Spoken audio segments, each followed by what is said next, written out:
Pause for a second. I've paused for a second. Yeah, there's no sound. Hold on. You're gonna have to start all over again. I'm sorry.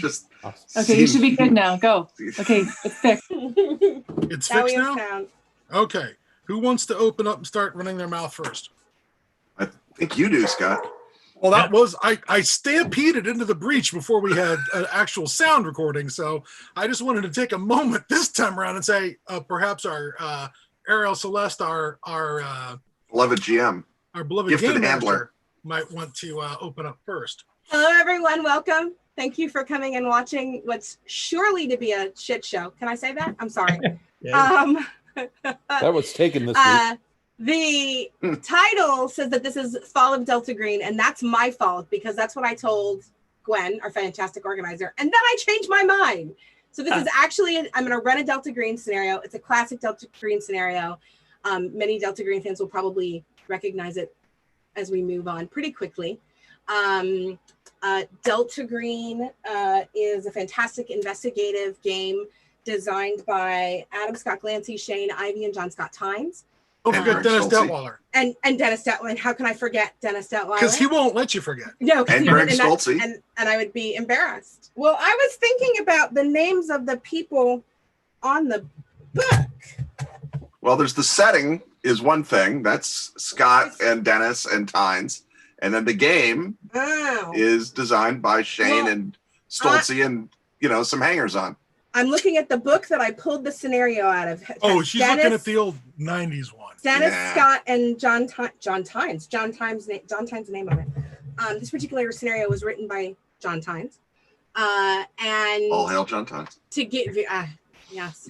And to give you kind of a brief overview of what Delta Green is, I'm going to let the illustrious Scott Glancy do that. Right. So Delta Green was a cheap way to get investigators in Call of Cthulhu games into horrible trouble and replace them as fastly as they get munched by monsters, and also come up with ways to constantly get them a new horrible thing to investigate. Because, it's really hard to drive around in a van and just run across amusement parks and things that, are currently being used in real estate scams. That worked back in the 60s, but, now here we are in the 90s back then.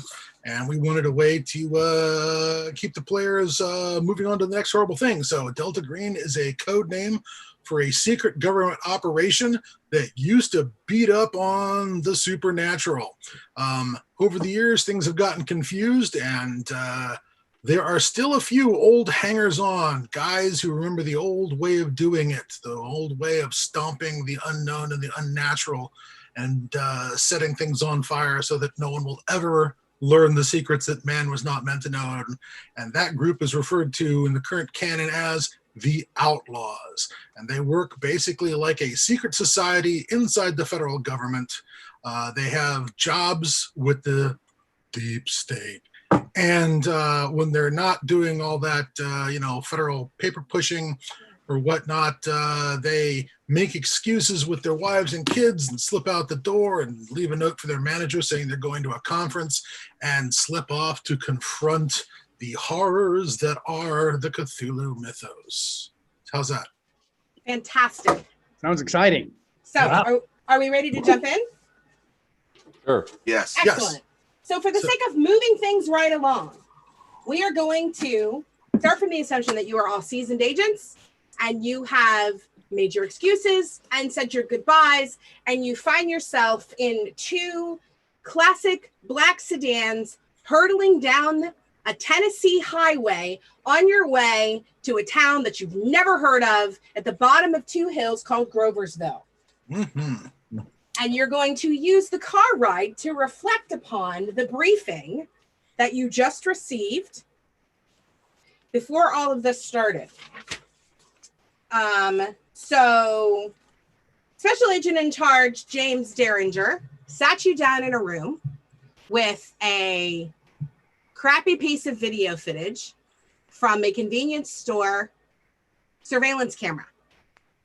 And on the footage, you watched a young man, a very young man, probably still a teenager. Sorry, I'm moving on. There we go. On a blurry black and white picture approach the gas station counter looking very agitated. There's no audio, but he says something with a pained look on his face. And the cashier stares back at him blankly. In what seems an instant, entirely not premeditated flash of frustration, he lash out. He strikes the cashier on the side of his head with his fist. And this is where it starts to get fun. The cashier's skull collapses. His head is torn off his shoulders by the force of the blow. It drops to the counter, blood gouting from the neck stump. The young man takes a step back with a look of absolute shock and terror as the cashier's hands go up and twitch sporadically, and he drops to the floor. In a panic, the young man hits the keys on the cash register, grabs the cash, and runs off screen. He returns a moment later, passing the counter and clearly going towards the other side of the gas station, towards the door, and he has bottles of pills in his hands. And that's it. Okay, pills on the way out. Got it. Pills on the way out. Derringer tells you that this young man has, in the last 2 weeks, held up 6 gas stations, gone from Tennessee, Alabama to Georgia. He steals money, food, and painkillers. And Georgia, he was cornered by an FBI agent and a state trooper who put 4 bullets in him, and down he went. But he's alive. And then you get to meet him. And yeah, man is not really appropriate. He, for someone who was pudgy, saggy jeans, untied tennis shoes, barely 18 years old, terrified, not very much to say. Why is he scared? Because Billy Ray Spivey is his name. It seems accidentally killed his father by punching him through the chest and pushing his heart out of the back of his body. So he's got some special abilities there. There's something odd going on.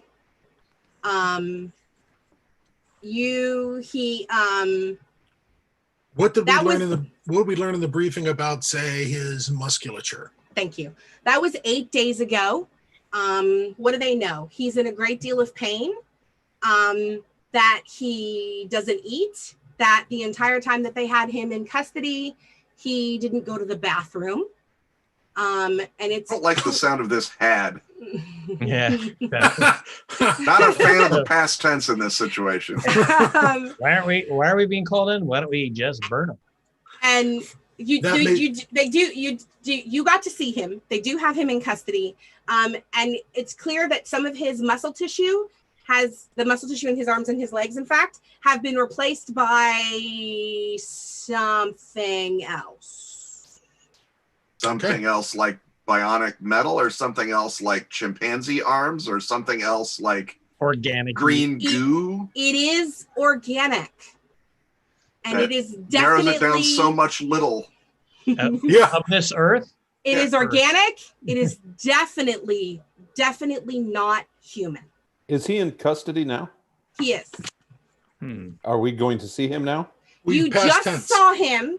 We have seen him. And you are reviewing the paperwork that you were given, right?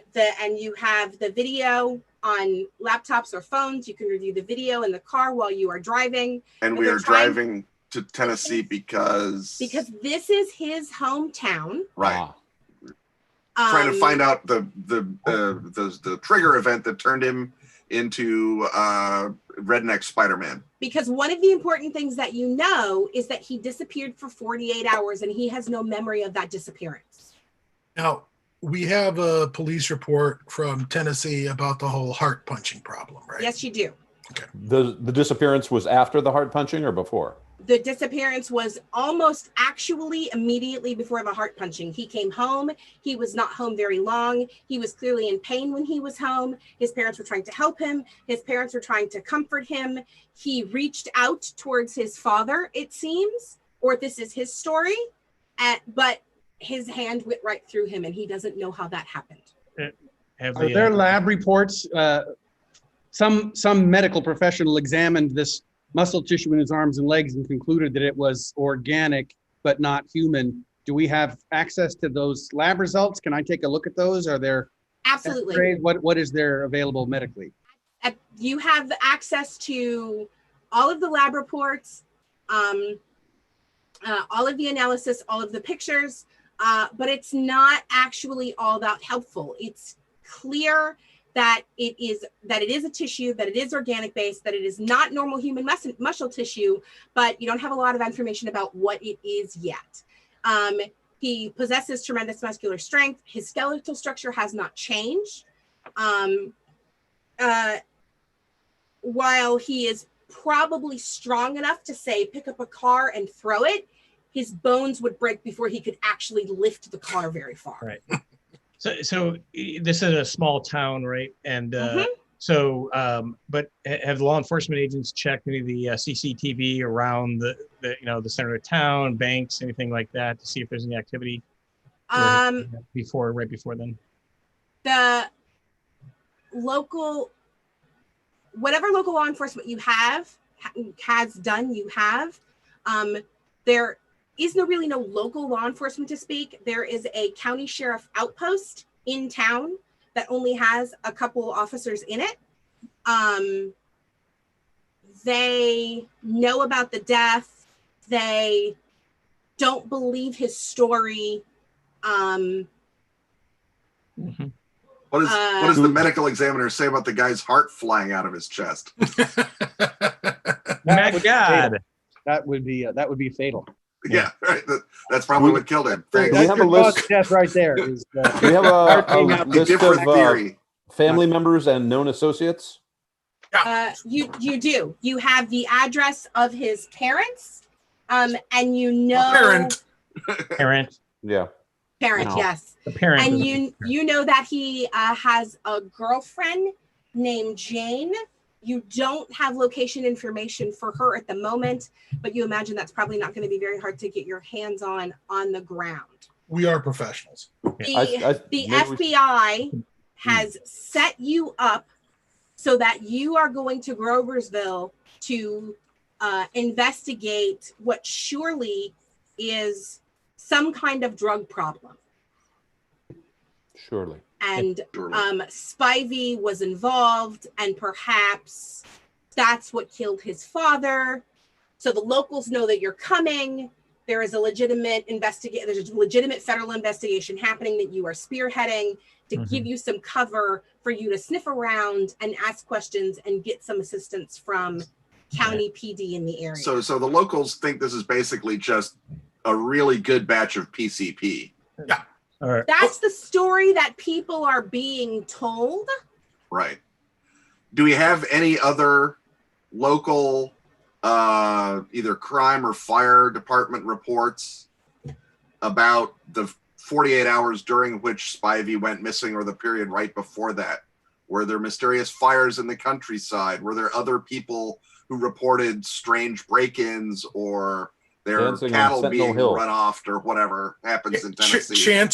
Chanting? Was there chanting? Yeah, did anyone dial the chant report line in Tennessee? 1-800 chant. Right. Yeah. Was there a clan meeting that no one can keep track of?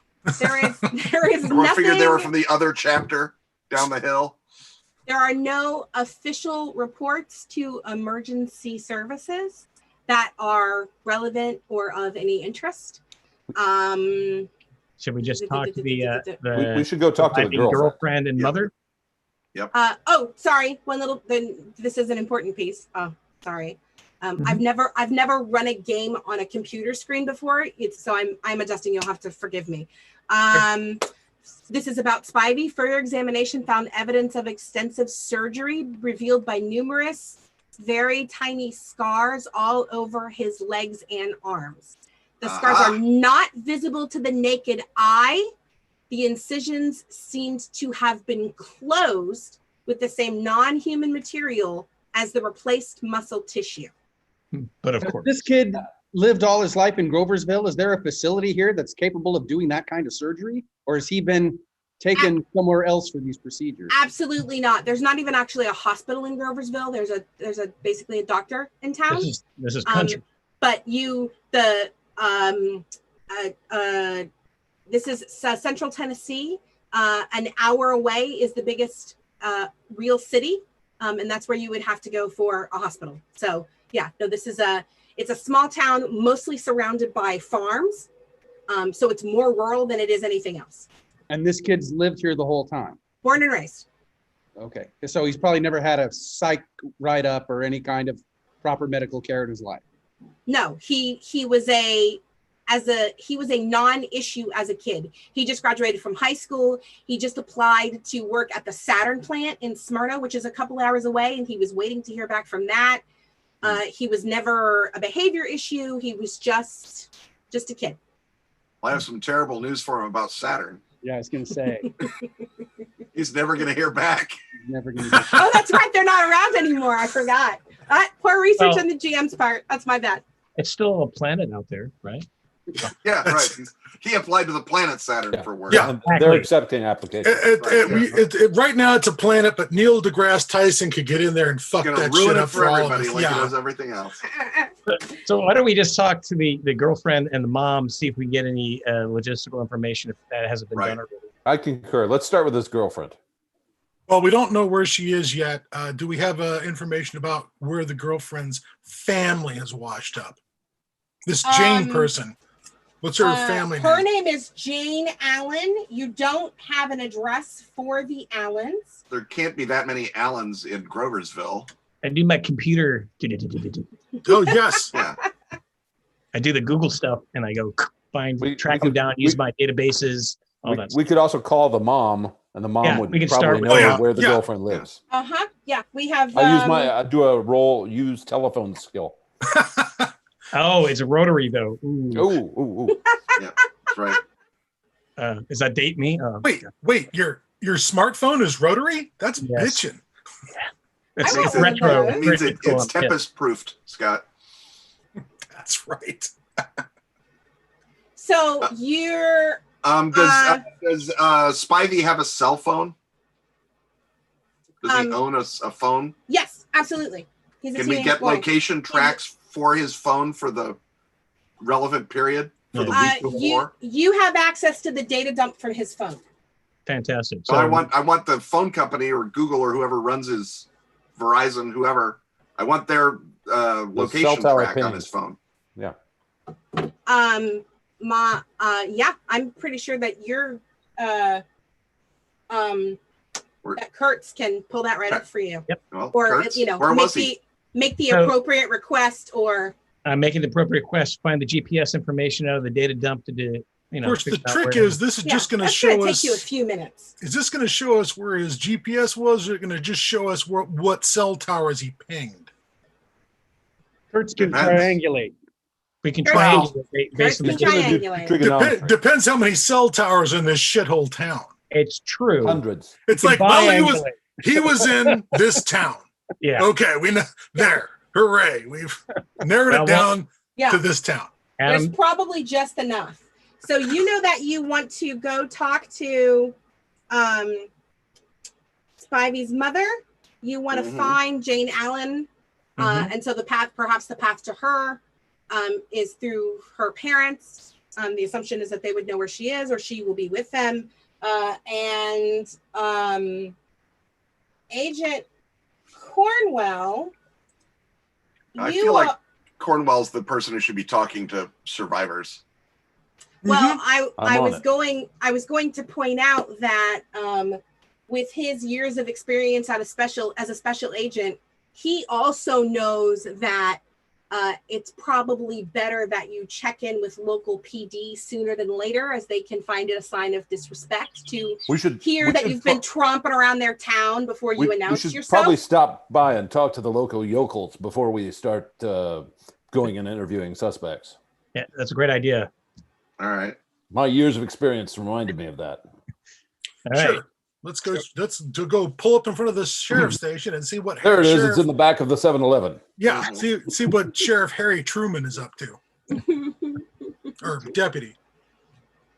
Deputy, good to see you. We're here from the Federal Bureau of Investigations. All the badges come up, badges go down. Lots of badges. Just have the cool jackets, the windbreakers that say FBI on them. This is a cement and bright green laminate, classic, small government building. Only window is in the door. You walk in, there isn't even a reception, there isn't even a counter, there's just a couple desks. There's an older man at one desk, little heavy set, can see some years in his face, but they're probably actually not age, they're probably wear and weather. And he's just got a little nameplate on his desk, and it just says sheriff. Sheriff, moment of your time, please. Ah, I see that you are the boys from Washington. Yeah, we were expecting you. We're following up on the Spivey matter. Yeah, well, I don't know what you want me to tell you. I know they're trying to say that we've got a drug problem here in Groversville, and do you? Yeah, no, that's just not true. So if there's some drug action going on, it's got to be coming from probably not even outside of the town, but just outside of the county even. We just don't kind of have that population. Right. And this is a really small place. Right. What is your population? About 160. That's small.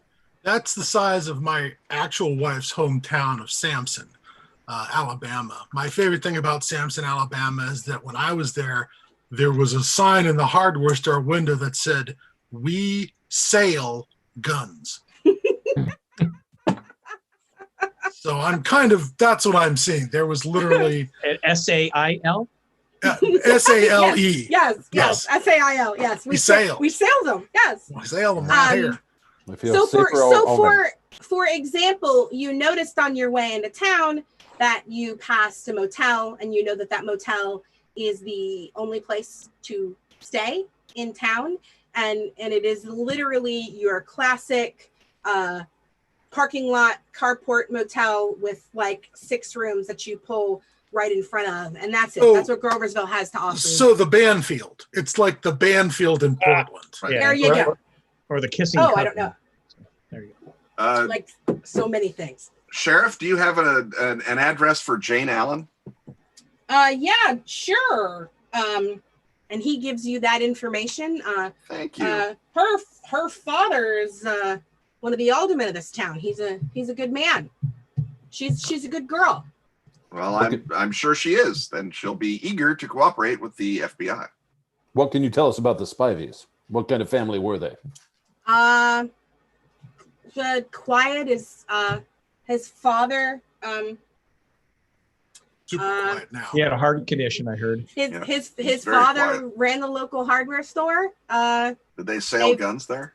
They've been here. They've been here all their lives. Mom's actually a Groversville native. Go to church. Son was never a problem. There are punks around town sometimes that you have to kind of, keep in line. But Chris was never one of those boys. And yeah, they're just seem to be by Chris you mean Billy. Average. Oh, Billy Ray. Yes. Thank you. Chris Spivey. Chris Spivey is Hi, Chris. Is a beloved writer and game designer. Yes. Even we in the FBI have heard of him. Yeah, I don't think he wants to be sucked into this horror show. Right. That's Billy's middle name. Now, right. Type down. Billy Ray Chris Spivey. Yeah. Yes, Billy Ray Chris Spivey. Yeah, there you go. Can you draw us a map to the Allen's home? Sure. Well, I assume you're gonna, if you want to go talk to Spivey's mom. Yeah, just the mom. Thanks. The Allens live like 4 doors down. I see. Right. Oh, really close. Okay. And how's the cell phone reception here in this town? Farther into town you get, it's a little better. It's not quite so good when you first come into town. You're closer to the hills. Mm-hmm. But for the most part, we have pretty good reception everywhere. What do you think happened with this Spivey kid?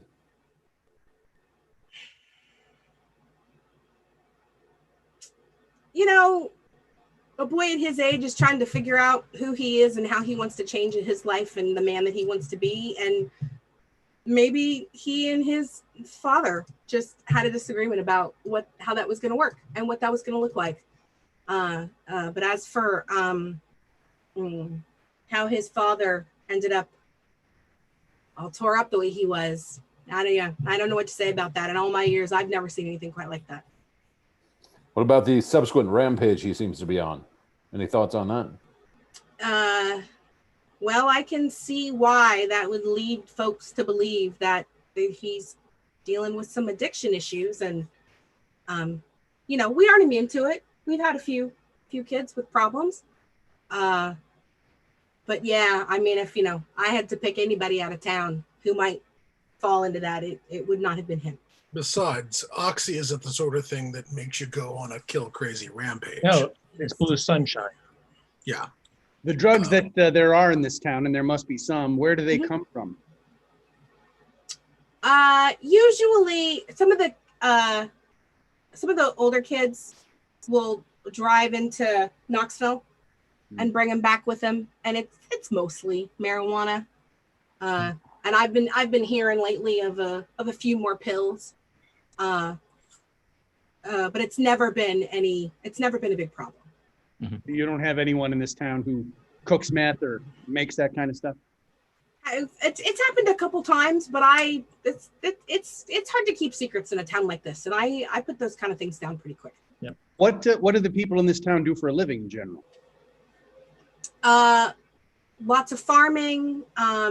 Some professors from the university in Knoxville. Tired? Yeah, lots of retired people.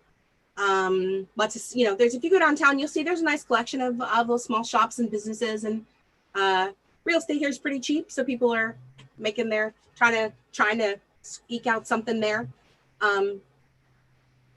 Yeah. Any places that Spidey or high school kids would generally hang out? Places where they'd go, maybe off in the woods or anything. Do you have any idea, like these stone circles? Yeah, most of the kids go hang out at the reservoir. Mm-hmm. That's where probably on any good night with good weather. That's where you can probably find about. Is there swimming? Is it like a swimming hole? I mean, is it a place where you would go to? Yeah, you can swim. People take boats out on the reservoir. Pasture parties there. Okay. Well, maybe we should go talk to the mom and stop by the Allen's house, see what we can find there. Right.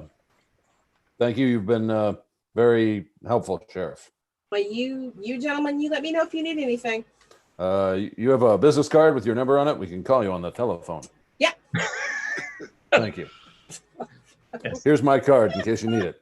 That's what we use now. I give Agent Cornwall a hard look about, don't give out the cards. We're not even supposed to be here. Stayed on the arcades. Well, we'd much rather they call us than call the FBI and ask to be transferred to us. At least he's an actual FBI agent. Yeah, right. It's a burner phone anyway. Don't worry. Right. So and just let me know any information on the GPS stuff as we're heading out to the mother's place. Will do. So you're going to the mom's house? Yeah. One question before we leave. The main street you described as a tad idyllic in this age of Walmarts. I don't step outside into this street and it looks like a set that was built based on 1950s movies that only just now reached another star through a television transmission. So, the pod people have disguised the street to look like what they think America looks like, even though they're like 30 years out of date and they don't know what Walmart is. Or he's asking if we're in Canada. Yeah. Are we in Canada? He scratches his chin a little bit and says, pod people. Huh? No, I didn't ask him that. I just look outside. I just look outside. Me. I'm asking you. It doesn't look like, definitely not quite that idyllic. There's definitely a lot more empty. I want to make sure that there's empty storefronts. Then he would it would have led you to believe in the little story that he told you. It's crappier than and mostly there's all the things that you would expect to find in a tiny little town. Okay. Little pharmacy. You were terrifying me with the description. I was like, okay, this is completely not natural. If every storefront has a mom and pop in it, we got to set fire to everything now. You can't ruin Sheriff Oakley's vision of his little home. Okay. So I say we go to the reservoir, we open it up, and get the hell out of here. Did Oakley seem generally honest to you guys, or did you get the feeling he was lying? Because I don't buy there's no drugs in this town. Yeah, me neither. Yeah, I think that was just standard small town sheriff cover up. I don't think first there's no drugs in the town except for the occasional meth makers, people import weed and stuff. Agent Cornwell, with his absolutely stunning human, might be able to give you all some very good insight. Would you like help with that insight? I'm going to make an assessment of human on this fellow. I'll tell you what I think of him. He believes what he told you. I think he's on the up and up. He doesn't believe you. But I don't think he believed us. We have the windbreakers and everything. I know. It's puzzling. We didn't tell him. He doesn't believe that the FBI sent 5 agents to his little town over drugs. Well, it was a shame. He was only 2 months away from retirement. Yeah. You guys wait here. I'll take care of this, right? Let's get... Well, we're here actually because the Colombians are dropping payloads off the reservoir. And so that's what really the connection is. But hey, we just couldn't tell whatever. Well, on the way out, we'll be sure to, firebomb something so it looks like the FBI had a reason to send 5 guys. Well, if he didn't believe us, then obviously he knows more than he's telling. Because if he didn't believe us and he didn't know more than he was telling, he would have asked us what we're really doing here. So I get the feeling that the sheriff knows more than he's letting on. He's playing his cards close to his chest. Hidden to see if he has any little tiny scars. Right. Shall we head over to the Spivey place? Yep. All right. Let's go. It's a nice little one-story family home. One-story family home. On a not very big street. There's maybe a dozen houses on the whole street. Her name is Angel, and her husband's funeral was yesterday. So the house is full of food. So the house is full of food. Are you hungry? No. Rather than being full of stars. God damn it. That's jumping ahead, sir. Just open the door. It's a howling vortex with a galaxy going by. Yeah, there's nothing in there. All right, it looks like he is getting that job on Saturn. I guess I was wrong. Right. Let's approach the door and knock politely. Right. He doesn't take as again the only person with psychotherapy, I appoint you to talk to the grieving widow. Yeah, my character probably is 5 of us will be overwhelming. Why don't I hang back? My character is an absolute rock. All he does is explode things and smash things. So his plan is to not intimidate the widow, I guess. Right. So we should split up and do part of the group do the girlfriend, part of the group do the. Well, we don't know where the girlfriend is yet. I'm just going to hang out by the car. 4 doors down. And, No, you have the girlfriend's parents' address. We got it from the just down the street. And she's just a few, you could literally park the car and walk to both. Just try to be helpful. Throw a rock Yeah. and hit it. Exactly. I say we never split the party because it'll get confusing game wise. And number 2, I'm perfectly happy to stand around the cars and look official. All right. That's true. I'll tell you what. Who's coming with me to talk to the grieving widow? Mm-hmm. No, who? I want to volunteer. You want to talk to the grieving widow. You're the one with actual FBI agents that are good at it. You're the only one in the party with any human at all. Clearly, I'm the only one in this party with any human intelligence at all. I'm going to go talk to the grieving widow. We believe that. Keep an eye on the car, boys. Let's just look around and see if there's any sort of signs around the house on the block. I mean, let's just see if there's any sort of spoor. Yeah, it's not a bad idea. We'll do some alertness and some searching around the house from the exteriors for anything weird. Should we check with the owner first? And then... No. We have FBI right on our windbreaker. Yeah. Okay.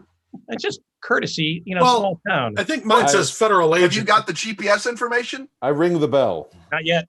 Then I'm waiting on it. Okay. Well, I thought I'd use my math skills to see if there's any strange angles or oddities about this house using my ancient house lore roll. You can go in with Cornwell and do the architecture to your heart's content. McMurphy and I are going to go police the area looking for burned spots, UFO landing zones, or any other sort of, he's a teenage boy. If there's a shed, we want to know what he was hiding in the shed. If there's not a shed, we want to know why there's not a shed, first of all. But we also we want to see what's going on. Yeah. And I'm trying. Just let me also, look along the path between his back door and the Allen's back door, because there is definitely going to be a place that he was walking back and forth a lot. Indeed. Mm-hmm. And I imagine that you're also using the downtime, Kurtz, to just kind of generally see what the internet has to tell you about Groversville? Yep. Excellent. So a very sad, not moving very fast, not seeming very interested woman in her late 40s answers the door and looks at you kind of like you're not there and just says, yes? Hello, Mrs. Spivey, I presume? Yes. I'm Agent Cornwell with the Federal Bureau of Investigation. I'm so sorry for your recent loss. I use my human intelligence to try and determine if she's grieving in a regular way or she's crazier than that. She's sad. She's so sad. I'm terribly sorry for your loss, and I know this is a very difficult time for you, but at the federal government, we're deeply concerned about the well-being of your son. And do you know where my son is? Do you have my son? No, but we're trying to find out what's happened to him and how we can get him the help he needs as swiftly as possible. Might it be possible for me to come inside? I'm so terribly sorry. How rude of me. Yes, please come in. Thank you so very, very much. Never let the fence in your house, ma'am. Yeah, keep an eye on my back, boys. Yep. I'm across the street keeping an eye on his back. Kurtz is checking out the angles of the house. I'm looking at the angles, looking for non-Euclidean type of geometry, things like that. Wow. So before the tragedy happened, I understand that your son was missing for a period of a day or two. Is that correct? Yeah. He drove away about 9 o'clock one night going to see Jane, and he didn't come back for 2 days later. But I mean, that was strange. He wasn't really that kind of boy. But what was really the most strange was that he didn't think he'd been gone very long. Really? And you said, where have you been for 2 days? And he said, I haven't been gone 2 days. That sort of thing. Yeah, he was a good boy, but he wanted to fight with me about that. That he just left. He couldn't have been gone any more than a couple hours. It's very curious. Did you say he drove to pick up Jane? He drove away from the house, and yeah, I believe he was going to get Jane. They were going to go out on a date or something. I'm not sure. And when he came back, yeah. Do we have his car? Is he been driving that car to commit all of his outrages or whatnot? Is that car impounded? No, you don't. No, you don't have the car. The car is here. When he started his crime spree, the gas station in town that he robbed, where he killed the clerk, he stole the clerk's car. All right. And that was what he left town on. Okay. So is that his car parked outside, ma'am? Yes, sir. I see. And you said he was going to see his girlfriend, Jane. Uh-huh. Right? What did you think of Jane? Was she a nice girl? She's a nice were the two of them serious? I think they were. I think that they were a little more serious than he wanted to admit. You know, boys that age, they don't really know what to do with those kinds of feelings. And yeah, I think they actually might have been kind of serious. That was all right. She's a good girl. We've known her and her family a long time. I see. Would Jane does she live with her parents? Would she be at home now? I see. Oh, I mean, I don't know, but she lives with her parents. Yeah. Mm-hmm. All right. Would you mind if I took a moment just to have a look about his room? I don't want to cause you any more disturbance than possible, but. No, of course you're welcome to. It's the one in the back in the corner by the door. Thank you so very much. Thank you, ma'am. I'm perceiving she doesn't seem to be hiding anything as my incredible human intelligence. No, but you're remembering that the report from the interview that the state troopers did was actually really kind of thin, and there wasn't a lot there. And initially you thought that was just them being half-assed, and now you realize that it ran away before she confronted. He ran out past her. Okay. So she was in the house when it happened. She was in the house. She had left the room to try to go find him to get him some aspirin, because he kept saying that it hurt. And she was on her way back, and she heard the scream, which was the scream from him when he realized that his father was blood and gore and a pile. And then he ran out past her with blood all over him, and out the door. And then she called the sheriff, presumably? Now let's go ahead and take a look at the room. Just give it a very, very thorough FBI once-over. It's unremarkable, and it's kind of unremarkable how unremarkable it is. There's, maybe a poster on the wall. There's no computer, no laptop. No books on the fourth dimension, nothing like that. No, there's not really any books at all. There's some stacks of magazines. You look under his like you would expect a teenager to have some hidden stash of something, and he doesn't. No stash. Something's very wrong here. There's condoms in the bedside table. Oh, thank goodness. Okay. But there's not really much there. I return to Mrs. Spivey. Did your son have any particular interests? Anything he enjoyed? He was involved in? I don't know. He liked music. He and his friends would listen to their music. It's just too loud all the time. He'd go and hang out at the reservoir with his friends and. Sure. What kind of music? What kind of music would? That country rock music. It's all over the radio. It's not. It's not good like the country music I grew up on. But that's all right. Kids are different. That's okay. Right. Well, thank you so much. You've been a fountain of information. This has been very, very useful. And as soon as someone will call me. As soon as we have any information that we can share with you, you'll be among the very first to know. Well, I appreciate that. I'm very worried about him. Well, we're very sorry for your loss, and I don't think it was his. I don't think that it was his fault. I don't think he meant to hurt his dad. He loved his dad. It all sounds like a terrible mistake. So we'll do our best to and hope that we can bring him home soon. Yeah. Could we look at the car? Is it locked? Do you have the keys? Hey, it's his car. That one parked right in front. No, I know. Could we borrow his car keys to take a look inside the car? You'll have to give me a second. He when he ran out of the house, I'm sure he had his car keys in his pocket, but we have an extra key to the car, and she goes away to the kitchen, and you hear rifling around in a drawer, and yes, here you go, and she hands you a key, and just I guess if you can bring it back when you're done, so it's here when he comes home. Yep, we'll get it back to you. Don't you worry. Thank you. Here, fling. Good catch. Thank you. Hey, Ken. Yeah. We'll go rifle around in this kid's car. There we go. Did we spot anything in the yard, in the alley behind his house, or the path between his house and the Allen's house? No. When we were policing up the area? All right. Nope.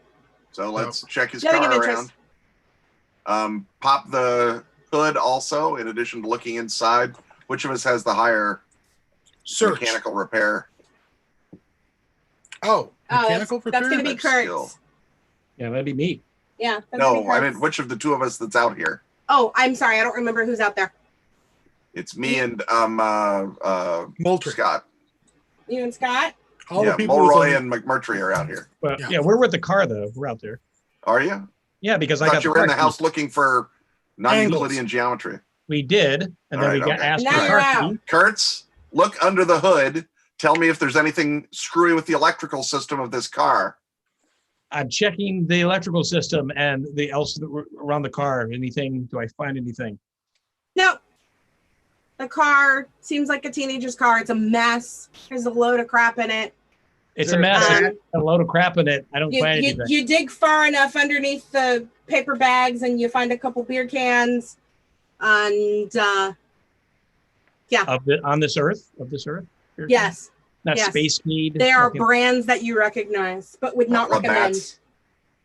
No. Looks like somebody's been having Canadian beers up at involvement. that reservoir. Mhm.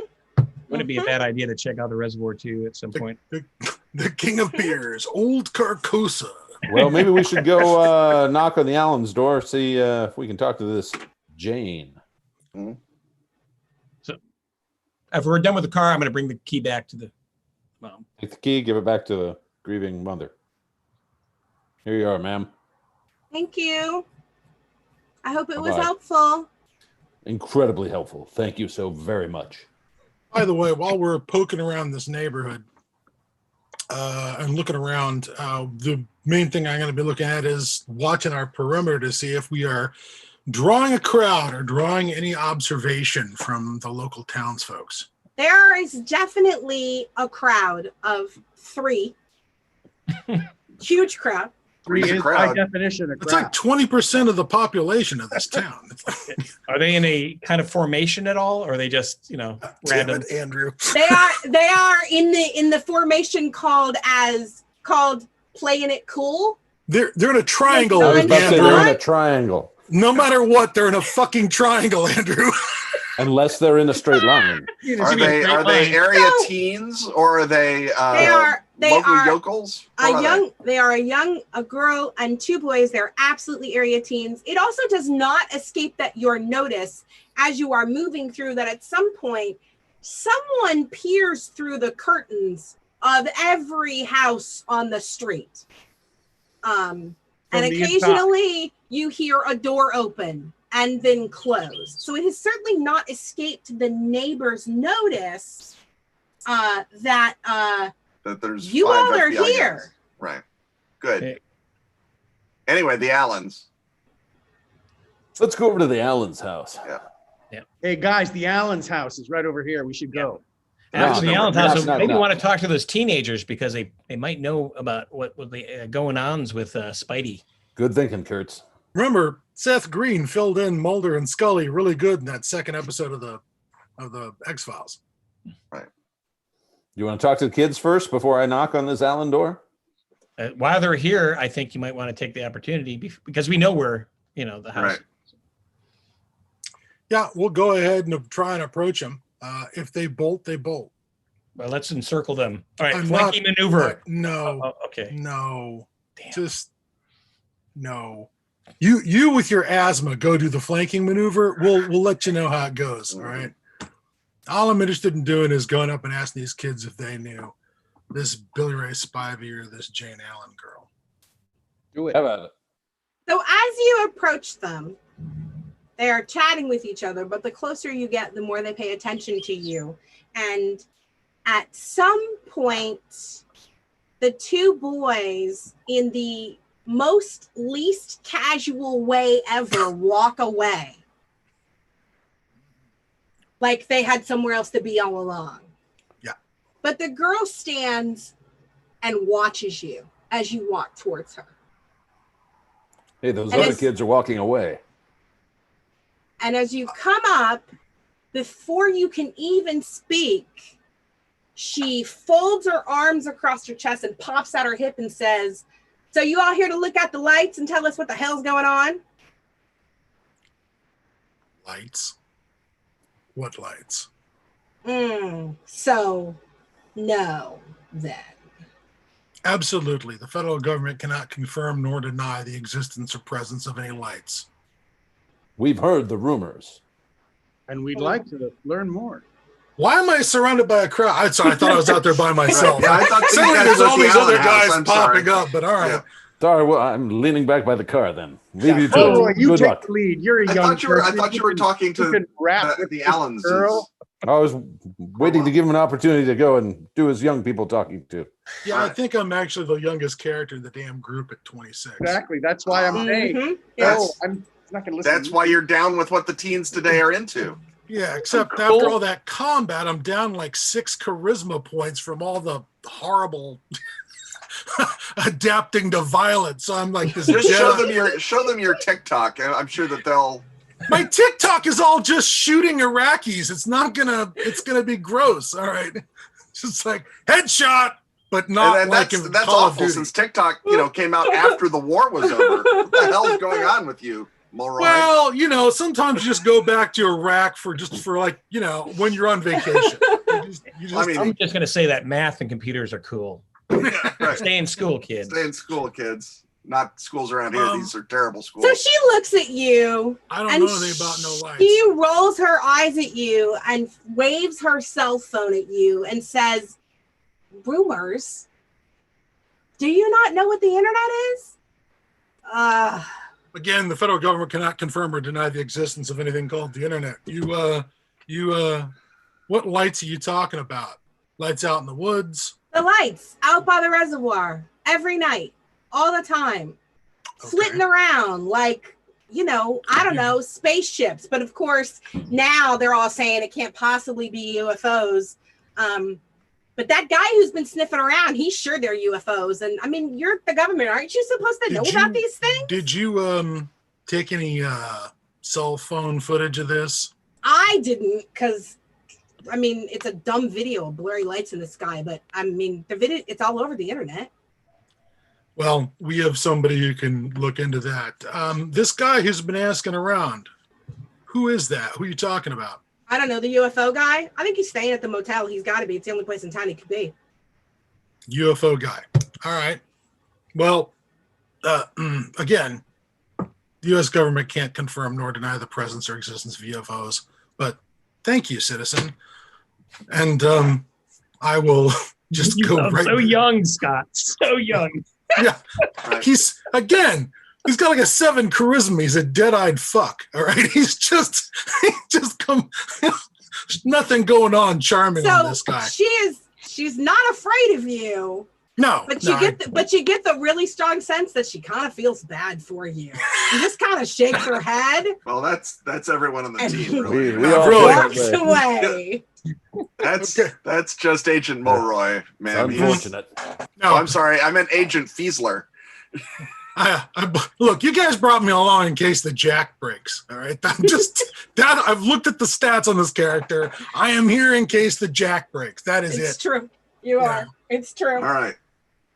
So, anyways, Well, talk to the girlfriend or the girlfriend's mom or both. I will come back and communicate the information that I've picked up from these people. They Yes, but if only we'd had someone doing an internet search on this town. Yeah. I'm going to look on I didn't YouTube find for anything. videos of Well, the look reservoir for in this town Grover plus Park. glowing lights. Yeah, Surely that's put that standard in your Delta Google Green search. operating procedure. So That's Would you- great. Roseville, Roswell. would you like to reconvene at the vehicle briefly so that your brilliant researcher can tell you the things that he's discovered about the lovely town that you're in? we can Yes. reconvene at the vehicle while Cornwell is talking to the Allens. It's true, but I can only have one conversation at a time. Right. You guys convene while I'm up on the Allen's Yeah. porch. Hey, Yeah. hey guys, that's what I found on the Google. What did you find, Kurtz? So Groversville apparently is the newest hotspot for UFO sightings. Mm. Hmm. Okie dokie then. Reports of people being abducted, reports of people missing, reports of people losing time and having no memory of it, lights in the sky, black helicopters, crop circles, you name it. I don't like to speak ill of ACEL, but you'd think this would have been in the original briefing when they sent us to Groversville. Mm-hmm. What's interesting about this, because that wasn't interesting. As quickly Bigfoot. as quickly as this became a thing that people were talking about, and this is the internet and Twitter, so it's pretty quick. Very much on the heels of it was the debunking of everything that's going on, and logical explanations and phenomenology experts telling you why none of this is real. And it's layered, and it's Sorry, I was hoping it was phrenologists who were able to disprove the UFO. That's right. Checking the bumps on our heads. That would have been Exactly. And awesome. And it's almost methodical. It's almost all encompassing. It's a pattern, folks. Total. And the pattern there, well, it looks a lot like something that someone would do on purpose. It looks a lot like something I am sure at least one of you might have some experience with in your travels through the hey, Kurtz, isn't this actually somebody doing your job? Yeah, they're covering up. Absolutely. I mean, digitally. Yes, digitally. I mean, you know, they're cleaning up a mess. Mulroy and I are the ones who end up having to dig the shallow roadside graves on the whole cover-up thing, but there's a digital footprint. Yeah, there's a digital. This is absolutely what's going on. It's for this to be about anecdotes and blurry cell phone videos and podunk small town people saying, I went out to walk the dog and it was a day and a half later. There's an awful lot of attention being paid to this. And there is a really, really good, really complete story being told about why none of this is true. So, it occurs to you, why would someone go to all that effort? Because it's true. Yes, it's true, and they're covering. Now, as outlaws, we are therefore, I'm presuming, based on our canon, aware of the fact that there was an opportunity in the past for Delta Green to go legit, and we chose not to. Correct. We deliberately chose, look, they're saying that there's going to be a budget, and there's going to be, cool Hellfire missiles and satellites and drone strikes, and you're going to have, the NSA at your fingertips. And we went, that sounds like a shit idea. Let's not let the federal government actually know about the supernatural and shit. That's a bad plan because it's going to end up in a budget somewhere, and then it's going to have to perpetuate. So we all chose not to do that. This sounds like our former comrades have this sounds like our former comrades are doing only with a budget. This sounds like our former comrades at work. Sounds like Derringer didn't give us the full story. Mm-hmm. Are you suggesting the federal government could be working against itself? I know it's a long shot. It does seem unlikely. Yeah. I don't know. What year is it?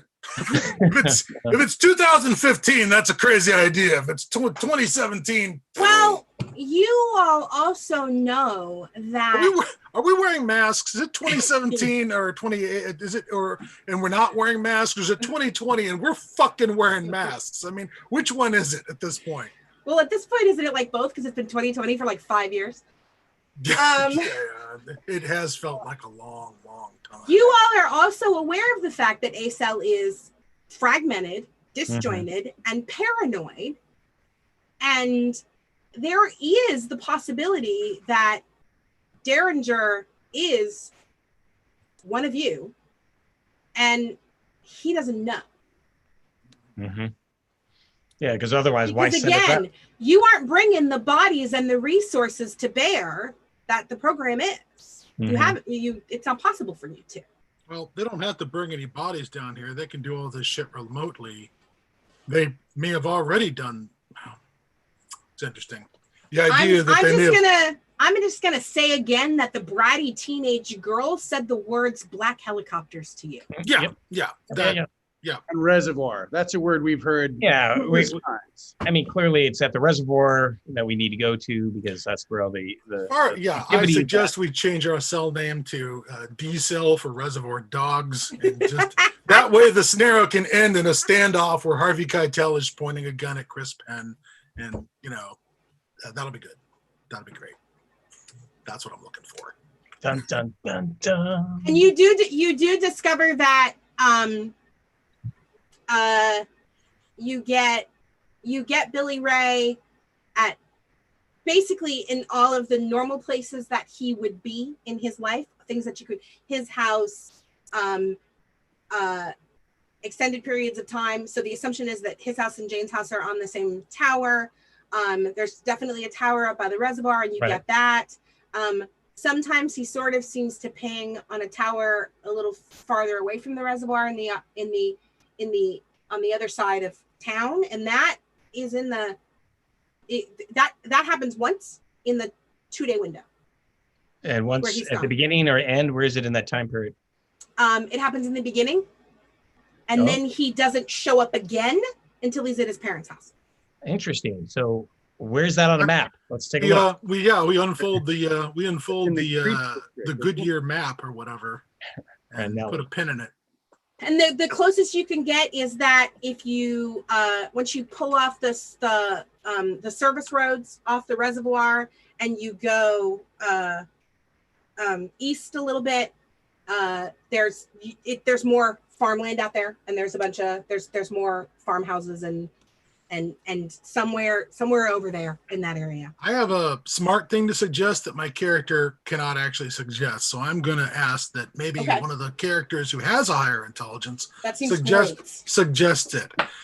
It may require them to make a roll in order to suggest it. Sure. Here's my suggestion: reservoir, drinking water. Maybe we shouldn't drink the water here in Mexico and get Montezuma's revenge. So, is anyone smart enough to think that? Yes. Yeah, absolutely. Okay.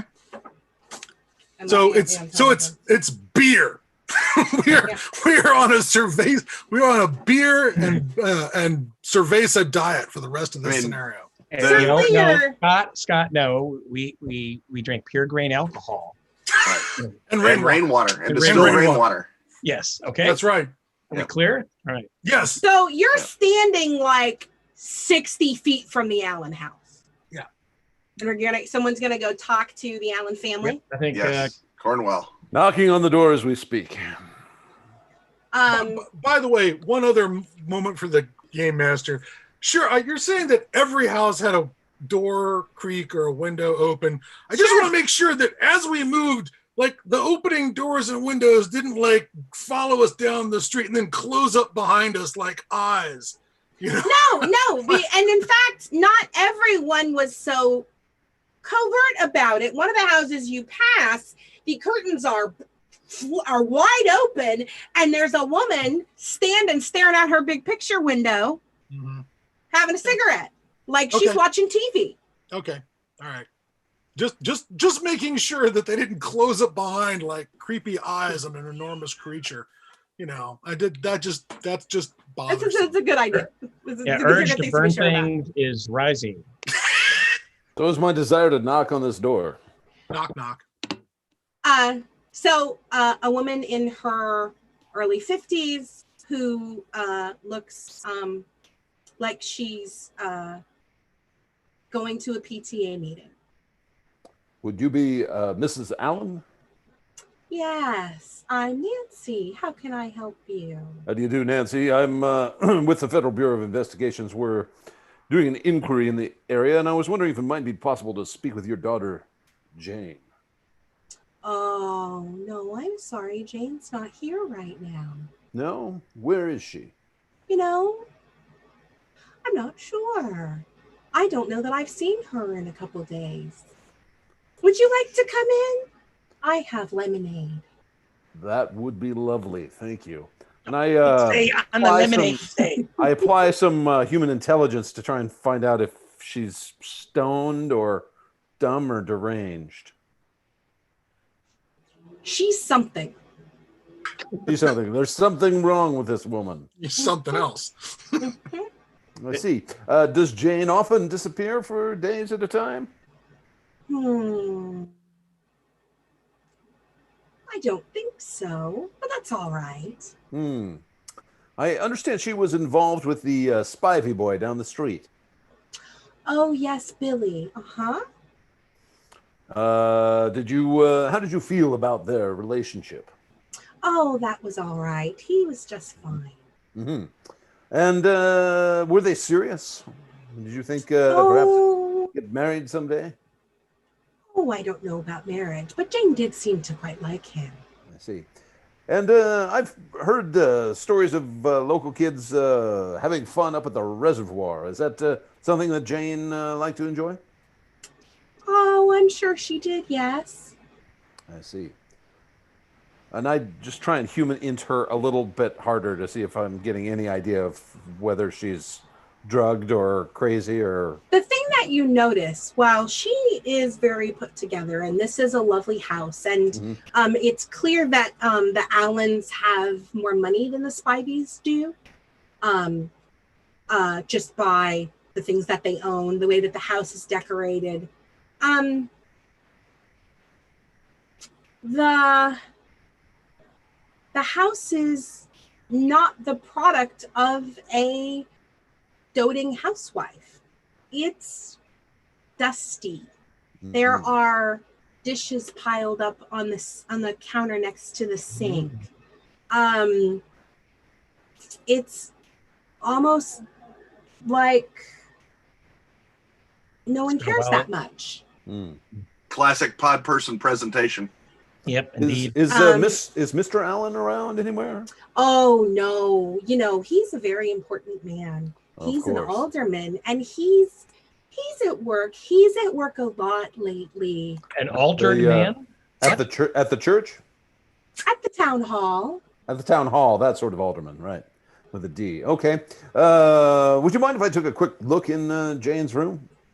Oh, well, no, I suppose that would be fine. I certainly appreciate it. I give it the FBI once over to see if anything looks out of order. Oh, in her room? Yes. Her room's a mess. All right. And let's see if... Okay, so if the audience would like to give me I need Agent Cornwell to perform a search roll. And so, audience, this is your opportunity to decide whether or not, how intuitive is Agent Cornwell and what does he pick up in Jane Allen's bedroom? You want to move us closer to the doom. Okay, Right. audience. Finding you don't want us wandering nothing around. just gets you more talking to teenagers. Finding a map to the Finding reservoir, something maybe. gets you a shootout. Okay, the poll is up. Oh, yes. How exciting. Come on, And come people on. votes are mounting fast. Votes are mounting fast for yes. Yay, vote. Yes. Vote for me. Just vote. That's all we ask. It's Really? Right. There's nothing. It's never been Six. more important. It's never been more important. It's going to really- be more important, though. Well, think of okay. this as a practice round. 6-1. Right. We're going to take Like it. early voting. All right. Yay! Yay. Thank Well you, done, everyone. audience. Thank you. So, this is not a messy room of a teenage girl.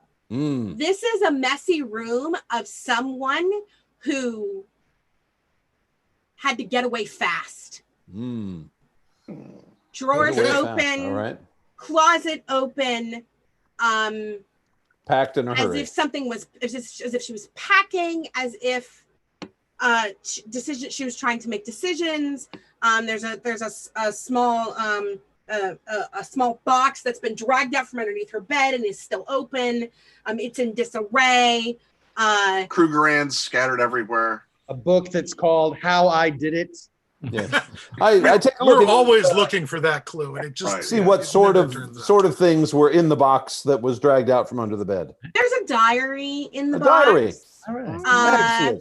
Excellent. There's a small stuffed toy in the box. There are some cards in the box. The TED off.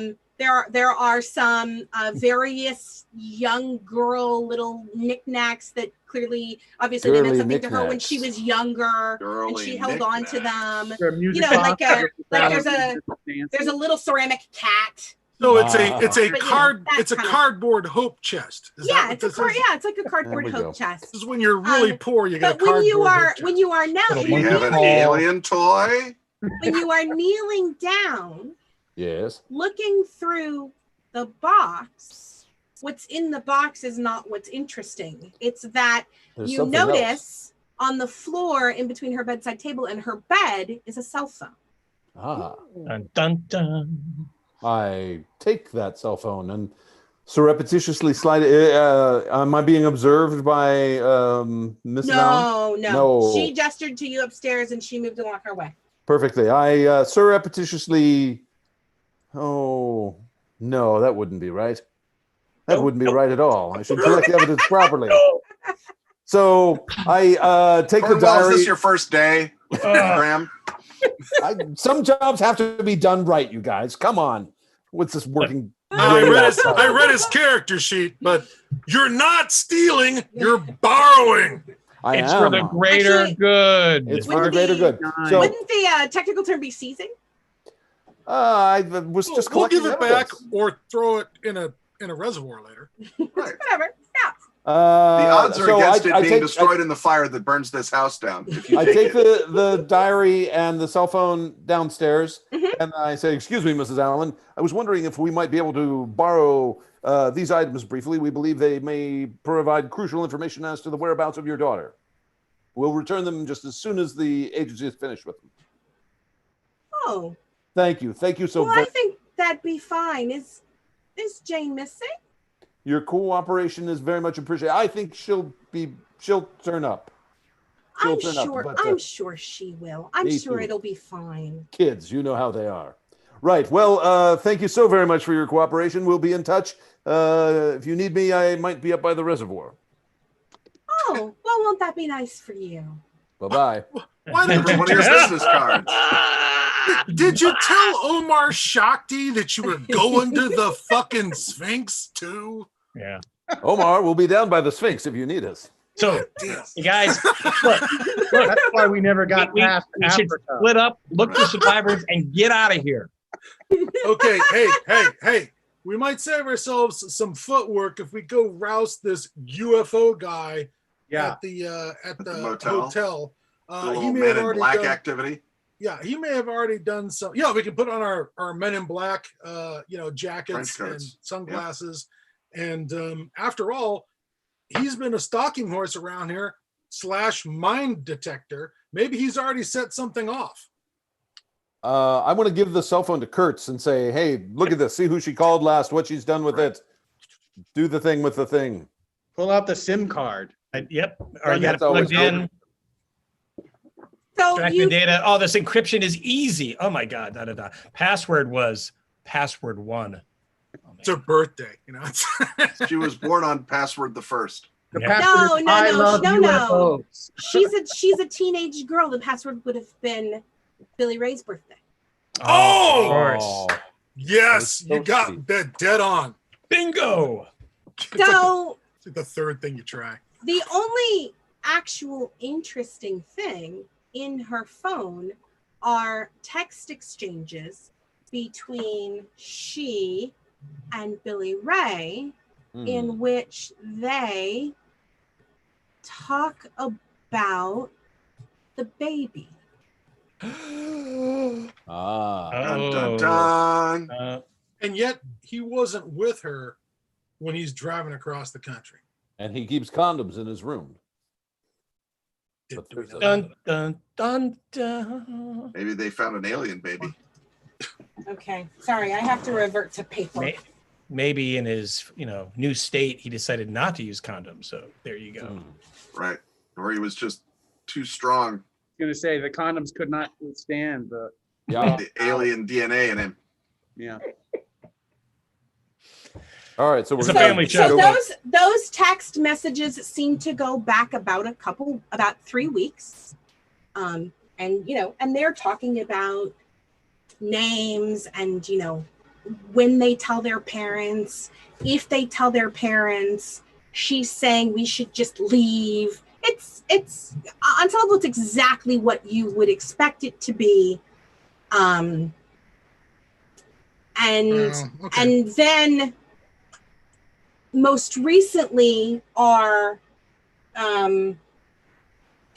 unanswered messages from her to him, where she wants to know where he is, and she's worried about him, and she's scared, and she doesn't feel good, and why won't he answer her? And and they get closer together, and you can even through text tell that her panic is rising as the texts go on, and then texts to him stop. Yeah, when's the last one? What was the time frame of the last one? 10 minutes before his dad died. Okay, and location? Okay, Oh, so from right there. for her contacting him and not getting answers is overlays the 48 hours he was missing. Yes. Okay. Right. All right. And then they she start doesn't with try to they contact start him. with her saying, "I thought you were coming. Why are you so late?" And she's angry at the beginning, and then the angry turns to frustration, And worry. turns to scared, turns to panic. Right. And then after the time of the dad's death, there are no texts after that. No. So all the junk in the car, in his car, did that include or look like it might have been the notion of we're going to go away together? Like there was No, spare she's jeans and whatnot in it? No, she's definitely present in the car. There's wrappers for lipstick, and there are definitely Yep. things that tell you that Lipstick, But I mean, she he lived was his on life, his way to her but- when he vanished. he was. Right. So did it look like he packed the car that they were going to run away together No, that night? They No. were just going to. and you didn't see any Nah. evidence of him getting ready to go anywhere in his room. Well, Right. his room was a disaster area anyway. We should But go he talk didn't to bring the the condoms, so I guess that's something. Great. Very useful information, except for the part where she's vanished. But maybe we'll find her at the reservoir. Okay, yeah, well, Let's go. Let's go to the Men in hotel. Black this UFO jamoke, and then go to the reservoir and look for lights once it gets dark. yep.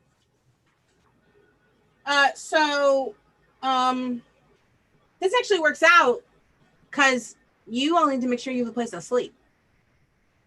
While we're at the hotel, we ask if there are available rooms and book them for our party. So you're going to Merle's Shut-Eye Motel, not even a hotel. Smallish. What page is this? 185. Here we go. Let's see. Smallish 12-room motel owned by Merle Barn, the richest man in Groversville, which of course isn't saying very much. He's also the head of the Board of Aldermen. He owns Merle's Country Bunker, the only establishment in Groversville without a liquor license, and Merle's Auto and Body. Wow. Town father. Yep. It's clean it's right off the main drag. It's not too far from the police station, so it's good enough. It's good to go. You have available rooms. Yeah, I do. Is Yeah. it Merle behind the counter, or is it some pimply kid who's just filling time? It's a pimply kid who's filling time, who seems mildly annoyed that he had to put his phone down. Okay, cool. That's the best kind of person to have behind the counter, because after we get the rooms settled, are there rooms? Yeah, there's only 2 rooms, and that's one guy. So yeah, take your pick. This guy, he wouldn't be the same guy who owns the van out in the parking lot covered with all the I believe stickers, right? Yeah, that's him. Okay. I was just making up the part about the van with the I believe stickers. Is there really a van out in the parking lot with the I believe stickers on it? And Scott? yes. Of course there is. Okay. Scott, stop making tulpa vans. Okay. And at some point while they're doing all this, I just want to put a thing in there. I want to search the TBA for this reservoir and find out any information about it while we do that. Yeah. Also run the plates on the van. Okay. Go So outside. We booked the remaining 5 rooms for each of the 5 of us. Are you kidding? Not on our budget. First of all, not on our budget. Second of all, oh no. We're not going to be alone. Yeah. There's no being alone. We're going to have put 2 guys in one bed at this point because there's going to be just twin beds. What are Why you is talking that? about? Why is that Nothing always dangerous your happened in go-to? this town. Mercury? Why is that always what you think the mission requires? They got double beds. Yeah, exactly. But I'm saying there's 5 of us, so it's going to be 2, 2, and 1. Yeah, I'll be the All one. right. Great, I'll be the one. Yeah. No. I Not checked the to see one. if my jar. Not of beef the jerky one. is still there. Yeah. Babylon 5 it, not the one. Yeah, no. Right, they got all that settled. We have lots of rooms. We're good. We've been able to determine which door is the room which isn't ours. Yeah. Does anybody want to go knock on the it? 2 rooms that are rented by the guy in the van. Which one is he in, and what's the other room for? He's in 5, and I gave him 6. He said he needed a room to like store papers and stuff. I don't know. He's paying. Right. I don't care. Right. Is there any kind of security camera that overlooks the parking lot or anything? Is there like any kind of a monitor in here that he could look at? Yeah, but it's been broken for a long time. Okay. We're gonna need we badge, okay? Right? Yeah. Do we badge? We badge. All the badges come out. We badge. Son, we need the keys to those rooms. Yeah, we're gonna need Federal the Bureau of key. Investigation. Yeah, we're gonna need the keys to the room that guy is in. He Oh, look! I've actually got. No, that's not my old. Yeah. Sorry, I thought I had my old district attorney badge I could actually whip out, but I don't actually have it on my desk. he shrugs and he sighs and he looks at you like you can't possibly be serious. He's a 20-year-old kid. We're very serious. Very serious. And it takes him a minute to move, but he does. And that's when you realize that he's irritated because the keys for 5 and 6, of course, are not on the peg behind him because the residents have them. So he has to get up and go to another part of the office to dig up the master keys for you. And he could not be more put out by this. As long as He he's brings them back and he drops them on the counter, almost throwing them at you, and then huffs back down on his stool and looks at you and goes, anything else? Nope. Human on him to just determine if it's a normal pissy small town teenager. He's just a shitty 20-year-old Yeah, kid. shitty. All right. He's not in pain or anything. He's not. But to be pain. fair, there's a pretty good chance he's going to spend his whole life working at Merle's Motel. True. My compassion just skyrocketed for this. Before we leave town, we should shoot him. All right. It's the Hey, only put him humane out of his thing. misery. Hey, Right. No, that's not okay. No, I suggest we use our influence at the highest realms of the federal government to get the Selective Service Act reinstated and just draft his ass. I have keys. You want to go talk to this guy? Yes. Let's Sure. go. Run So the plate while they're doing that. Running the 5 and plate. 6? Oh, he's running the plate. Yeah, well, let's see if I can get anything back before we go to talk to him, so we have some data on him. Good plan. Okay. His name is Scott Adams. The car is Creator of Dilbert. Cartoonist. Oh, we curb stomped the creator of Dilbert. We pull him out of his room and we just make him bite the fucking parking bumper and just kick the back of his head until his teeth. All right. Settle down. Easy. He's Breathe. got Adams. Georgia plates, a local address in Atlanta. Birth date puts him in his mid-30s. He wasn't around in the beginning. He doesn't know how good it was. Mostly clean driving record. Registration on the vehicle is up to date. UFO investigator, he has to have been committing trespass. There has to be. Yeah, now that we have his identity, Kurtz, find out, his police record, all that jazz. Yeah, do lateral searches to see, again, all the information we can get on him before we go in and talk to him. He said lateral search. That's so sexy. So a flurry of returns about trespassing. He's got a warrant sheet this long. Impersonating the police. Claiming to be an investigator. We got this guy. Him trying to get into places that he's not supposed to be. And that's only when someone actually decided to call the police. You're absolutely positive that there's going to be a whole other 100 of these where they just told the kid to go home. Take your pick. Great. It's amazing. Do we have a record of publication? Does he have a website? Does he publish on the Fortean Times or Reddit or wherever? Is the editor of the UFO newsletter Watch the Skies, an amateur UFO researcher. In other words, he doesn't know anything. That we know of. Well, he knows he will be probably capable of having sifted through the various eyewitness evidence and be able to give us times and locations. We don't have the time right now to investigate every alleged abductee, but we should be able to put together, traffic analysis on locations of these things, figure out from a scattergram where the most likely spots are, assuming the reservoir is not the catch-all answer for this. Round zero? Yeah. Yeah, Kurt, exactly. get to work on a scattergram, would you? Yeah. All right, sure. No, we do that by getting it from this guy. If you can do it from the whatever information, internet, that's great. But we should, by now, we just go, we roust this guy, we toss his papers, and should we hobble his builds it, or he's already built it. That happens later. We don't have to slash his tires yet. We're not. Okay. We're just busting into his room and busting into his papers. That's all. Right. I'm heading up to door number 5. Okay. Right, let's go both doors, actually. Right. Listen, we listen to the doors first. Yeah. We take our guns out. I listen at door 5. I step back because I listen at door. What is it? 6? Yeah. 6. I listen at 6. I'll be backing Komarov up at 6. It is entirely possible that you can hear a television on, but if you do, it is so low that you don't understand how the person in the room can actually hear what's Is going that on. in 5 or 6? That's in 6. In 5, you don't hear anything. All right. I don't hear Jack. All right, we enter both rooms at the same time so that nobody can jump out though. Right.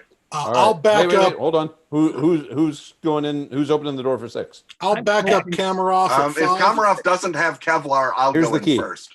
All right. I've got the key to 5. Somebody I'm behind going you into with a gun? 6. So I'm okay. I'm sorry. Wait 1 second. I'm going to stay near the van until it's clear. Okay. Okay. Tell me. I'm sorry. Tell me again. Who's going into 5? I'm a 5er. I'll go 5. And we're going to have to open one door and throw the keys to, pass the keys off. We have 2 different keys. There's a key for each room. Oh, I'm sorry. Oh, he did. He gave us 2 keys. All right. Roy, come on. Sorry. Who's going into 5 with you, Scott? Cornwell. Cornwell and Mulroy are going into 5. Thank you. And who's going into 6? Myself and Komarov. McMurtry and Komarov. Thank Kurtz you. is staying behind. Kurtz is by the van to make sure that he doesn't try and rabbit on us. And all I have is a can of mace. That's all I got. Well, he's got eyes. I All hope. right. Does he have eyes? Does he have too many eyes? If he's got a lot of eyes, you've got it. You've got him. All right. If he's got like 6, like spider eyes all over his head, you got him with that mace. It's gonna be awesome. Yeah, it's fun being tech on this. So You're just gonna open the doors. Are you? Yes. Are you rushing? Are you announcing? Are you? I'm gonna open Do and we have shout, guns drawn, gentlemen? Yes. I'm gonna open and very shout much federal so. agent, and hold a badge up. Okay. That's one way of approaching it. We'll Start with 5, go to 6. Yeah, that's what I'm gonna do. We'll start with 5. You push the door open. You shout your presence. Federal agent. Thank you, Scott. You are met by dead silence. And you realize that the room is way darker than it should be and smells of really only one thing. A thing. Mustard. Burger King. So you come into the room, and the reason that you can't see is because the windows are covered with blankets that are duct taped to the wall. Not are only all the lights off, they're all broken. Okay. That's not good. Take a couple steps. There doesn't appear to be anyone in the room, nothing moving. There is no one in the room. The room is an absolute mess. It looks like someone trashed it in some sort of fit. Clothes everywhere. Food containers in piles in the corners. Papers all over the place. A laptop turned over and sitting on the floor. Yeah. I'm going to cover the room. Cornwell, pull down those sheets. Rip. Pull down the blankets. Just to get some more light in the room. And the light tells you that the room's even more disgusting than you thought it was. And that dark corner is the bathroom door. Okay. And it's closed. We step over the laptops and things. You want to do the other guy's entry? Yeah, that's what I was thinking. Cut to the room 6. Cut to room 6. The door swings open. Right. I go through with my long arm, my completely illegitimate SMG. Should not have. and a sitting on the bed in a massive shirt and no pants is a relatively tiny 18-year-old girl with short blonde punky hair who looks just like her mother. It's Jane. Who puts her hands up and as well she should in a ball and looks at you, and when you announce that you're agents, all she has to say as she puts her hand on her incredibly swollen tummy is, "Do you have any food?"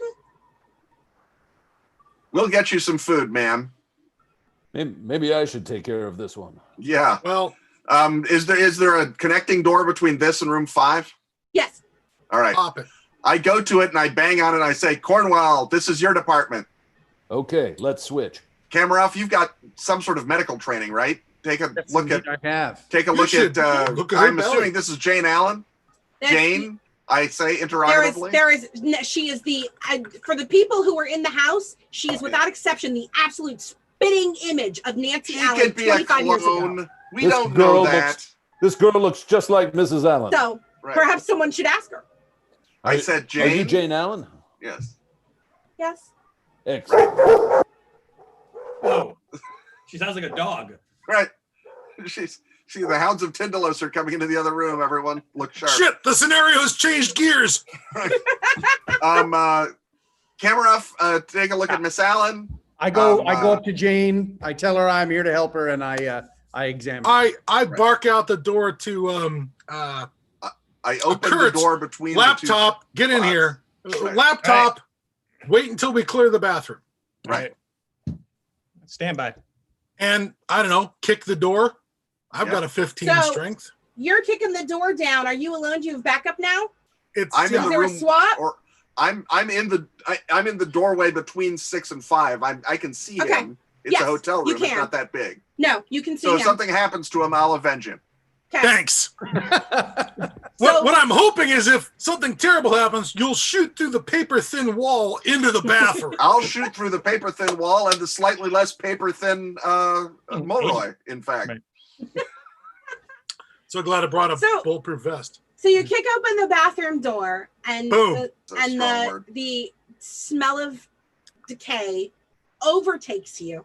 Oh, good. It's nothing he hasn't smelled before. Sand roll? Yes, I am hardened So- against violence. you are hardened against violence. This is not going to be violence, though, right? Oh. Actually, this is where I'm weak. So I'll take help from the people who can If it's, help. if it's just Describe a the regular body. old corpse, it's violence. If me it a- Okay. has some sort of spore or tendrils or whatever, then it's less Yeah. violent. Okay, Yeah, it's so more if unnatural.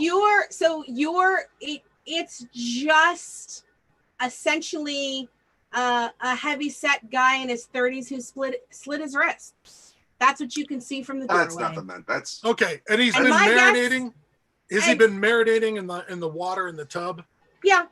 Oh, good. That's Yeah. okay. And you know, he's Again. your doctor friend would tell you that he's been there a couple days.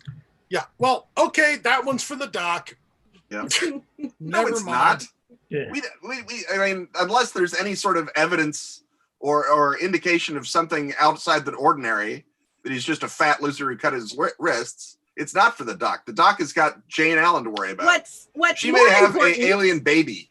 I don't suppose closing the door at this point makes any difference about the wall of stink. Well, right? that depends. Closing the door, keeping the door open is going to depend on whether or not the audience is going to let you pass a search roll. Okay. So, Yep. Can we get a poll up? Yeah, I gotta warn you, my search is low. He's not the Oh, most. audience. Where are Although- we searching? But Help him out. fortunately, His So- search is low. He needs your help.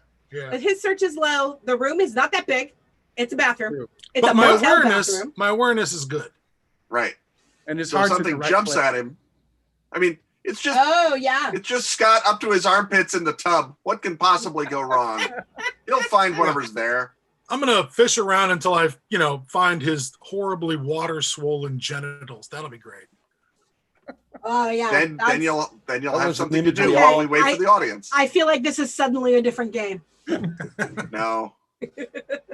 I ain't touching the guy who's been marinating in the tub for a couple of days. I ain't doing it. Oh my Just God. his genitals then. So They're not in the tub. the audience says yes. So you flip on the lights, Mhm. and while he is just a dead body, there is this gelatinous, long, thick strand of kind of clear goo that seems to be attached to the side of his head. Fire burns, fire cleanses. Yeah. My response to that, I just go with the full Jack Burton. I open the door, I see the horrible thing I do not want to deal with right now. I close the door and I go, I think we have an issue. I just turn over to Hey, thing in here that we should this is above my pay grade. I pull out my can of Aquanet and my Zippo lighter. That's not completely wrong. What did you Yeah. Okay. Problem with the body, guys. But I'm just gonna close the door because where would It's still on the hinges. would the body go? I mean, right? I'm going to The comfort drain. Jane and remove Jane back out to the car and Yeah. out of the Yeah, hotel. get Jane Tell out of her this we'll get her some nonsense. food and things and get her away from Potentially motel hell. contaminated. Why don't Kurtz, get the laptop. I get some on? I'm like, the guy with the big scary gun watches the bathroom door while I gather the papers up. Right. Yeah. And then we just we look for the keys to the van so we can search that too. Yeah. Oh, it's on the body. So just go. Once it's all done, after Jane's checked out, let's have the doc. I said, I report there's something wrong with this guy's head. He's got some shitty goo on his head that didn't look like the normal stuff that leaks out of a dead guy when they've been sitting waist deep in the water for a couple of days. Look more like a neck deep situation. Yeah. So I'm thinking that's a job for the doc. That's not my problem. Yep. I just find the clues. It's his job to interpret them. Also, I'm not sure you should touch that unless you're wearing a fucking Tyvek suit up to your eyeballs. Yeah, indeed. So the doctor. So rubber gloves it is. So the doctor and our human are with Jane. Are you examining her and talking to her? Yes, Yeah. please. I'm comforting her and trying to get her story as much as she's able to share it with us. So, she's very hungry. Yeah, I bet she is. And She's eating now- for 19. now that you have now that you've had a chance to be in the room, you realize that the shirt that she is wearing belongs to Scott Adams. How can you tell? And It was enormous. It says Scott because Oh. it's Scott Adams' size, and she's probably like a size 6. And it has Got it. Dogbird on it. And she is only a little self-conscious of the fact that she doesn't have any pants on because the shirt comes down to about the middle of her thighs. And did she mention that she's very hungry? Yeah, I say to Kamarov, do you think it's okay if I take her to get something to eat? She's starving. Look at So, this. So what Does this you motel have a vending machine or something? Get her something Yeah. right now. I need to examine her. Right. Does So it have a vending machine? I'm telling you, I'm yeah, gonna go, absolutely. and we're out of Okay. here. I Yes. go get her a candy It bar has a while vending machine. Kamarov checks her out. So from just looking at her and looking at her body and looking at her belly, you would guess that she's 12 months pregnant. 6 months or so along. Okay. Not 27 or 28. That's good. No. But it is curious that the going back through her text messages, the conversations between her and Billy Ray about the baby started 3 weeks ago. Right. And that her mother apparently was completely unaware of her situation. It's as though she's been caught in some sort of a time warp. No one knew Although she her was mother seemed pregnant. to be unaware that she left for days at a time, she didn't seem to It's think that true. was any kind of an issue. I have a horrible clue suggestion. This is my horrible clue suggestion. Can the doctor determine, based on an external examination, whether or not her stretch marks indicate a really rapid gestation? Yeah. I'm sure they can. Let's just say that shit out loud. Maybe you could her, ask her how long she's been pregnant. Her stretch marks are really red, and she winces when you touch them, like they hurt, like they bother her.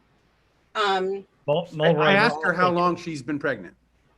She says about 3.5 weeks, but then she looks down at her belly, and she looks up at you, as if you're going to give her some answer, I toss her a Snickers. which she's very excited about, and she barely chews. But it doesn't hide the fact that she's scared. And this is the first time that she asked, "Did you see Scott? He was supposed to get me a doctor and bring me food, but that was 2 days ago, and I haven't seen him. But he told me that I couldn't go out. He said I mustn't go out. He said it was dangerous if I went out. So I've just been sitting here waiting, and I don't know what to do." Yeah, we're waiting to hear from Scott ourselves. Can you tell me what day is it, Jane? She doesn't seem entirely sure, but she guesses, and she tells you the right day. Okay, so it's not like she's missing months of time that she's not aware of. Oh, thank God. Okay, no fucking time travel. But it's just as bad or worse. Should we call? Oh, an you're right. ambulance for That her? did not improve the situation. Time travel could be comforting at this point. Oh, thank goodness. She doesn't. Logical. Yes. She doesn't feel bad. She's just hungry. And she's You really. said she was hardly eating it, right? You said No, No. She hardly chewed. Swallowing She the devoured food. it. She practically Wolfed it swallowed down. it whole. I see. All right.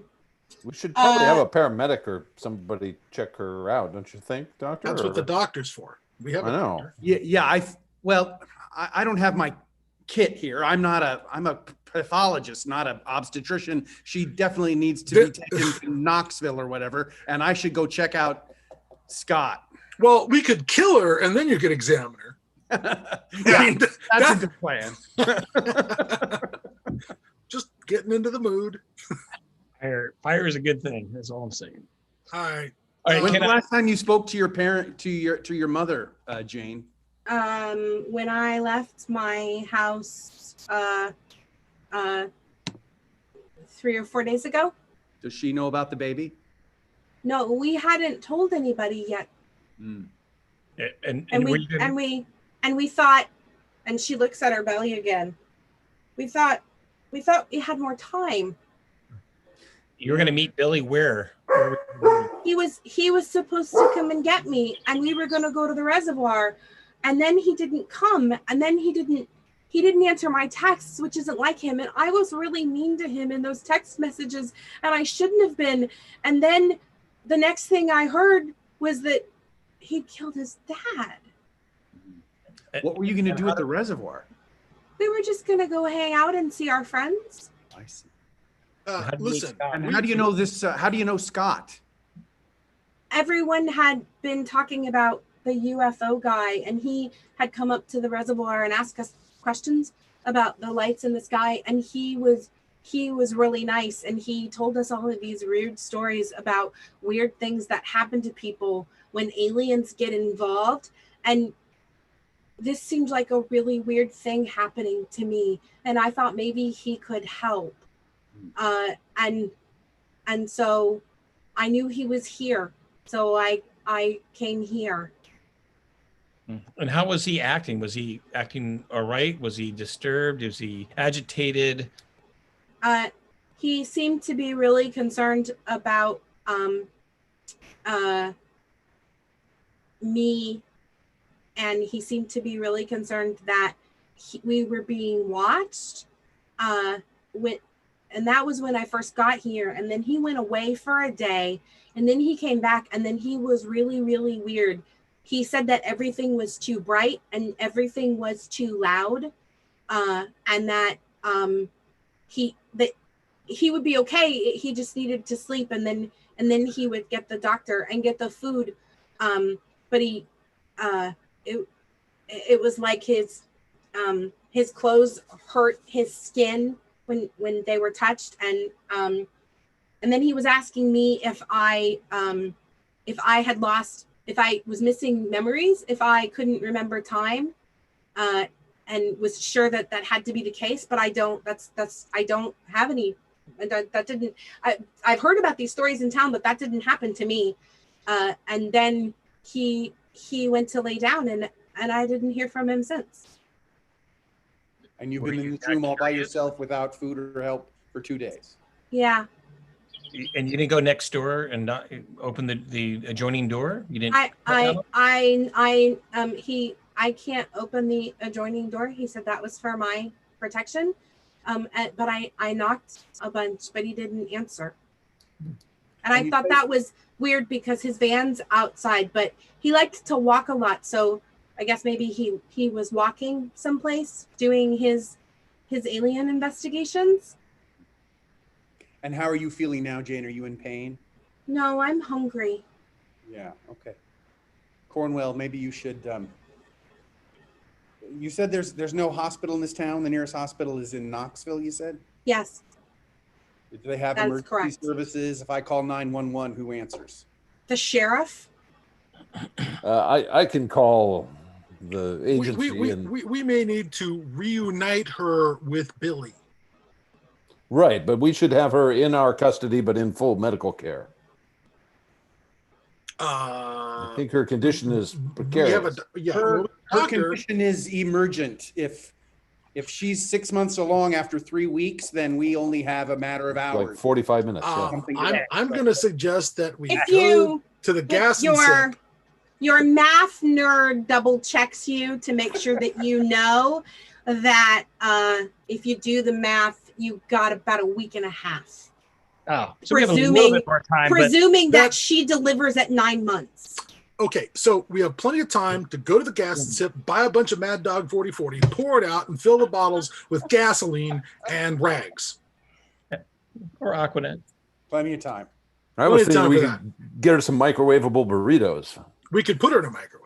No, we can't. Not unless we chop her into small pieces. That's not okay. I brought a bone saw.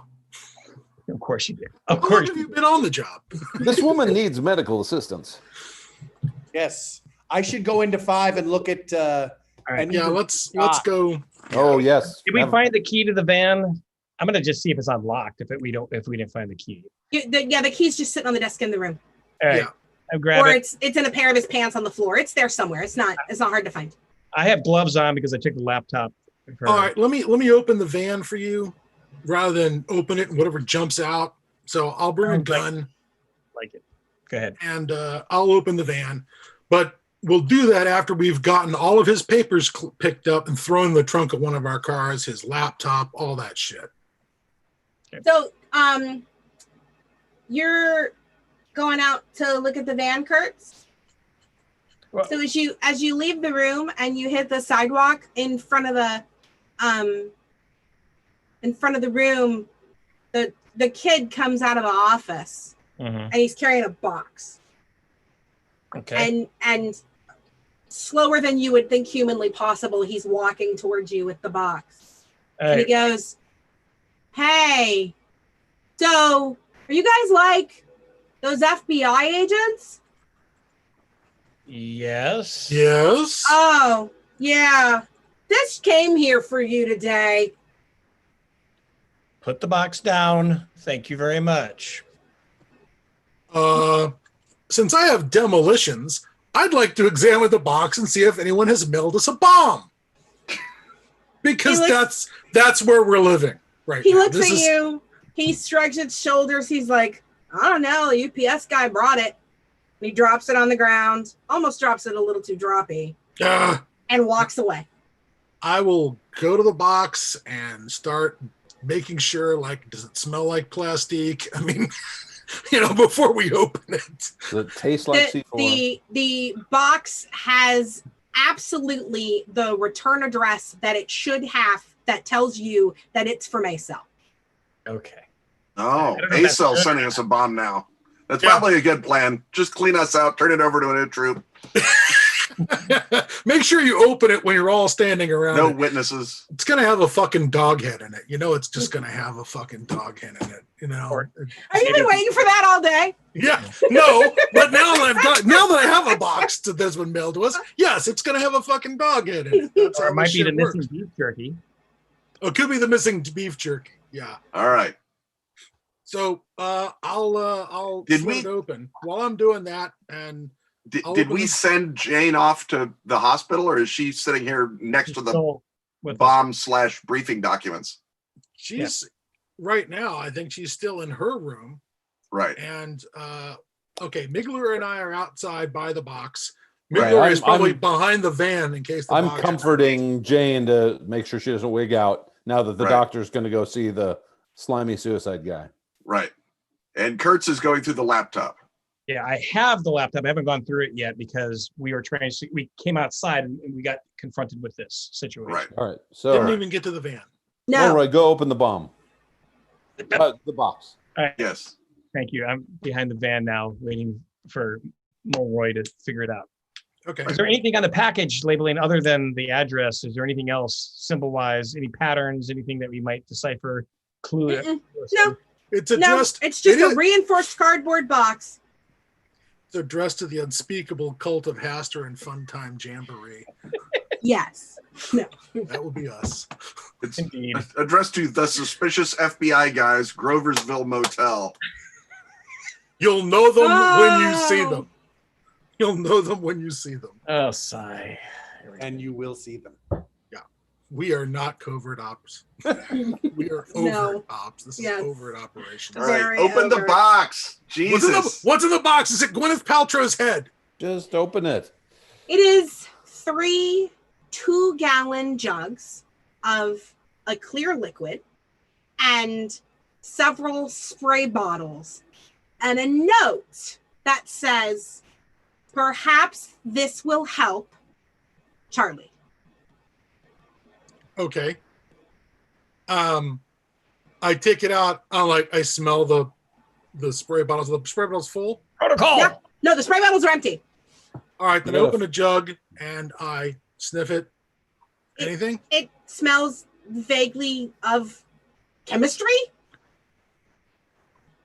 This is literally less than no help. You literally mean you sent us a tool that we do not know how to apply to the situation. All right. Why don't you put some in a spray bottle, go in the bathroom, squirt, squirt, see what happens. Yeah, spray it on the dead guy. See what happens. If he comes to life, don't do that anymore. Okay, that's a fantastic idea.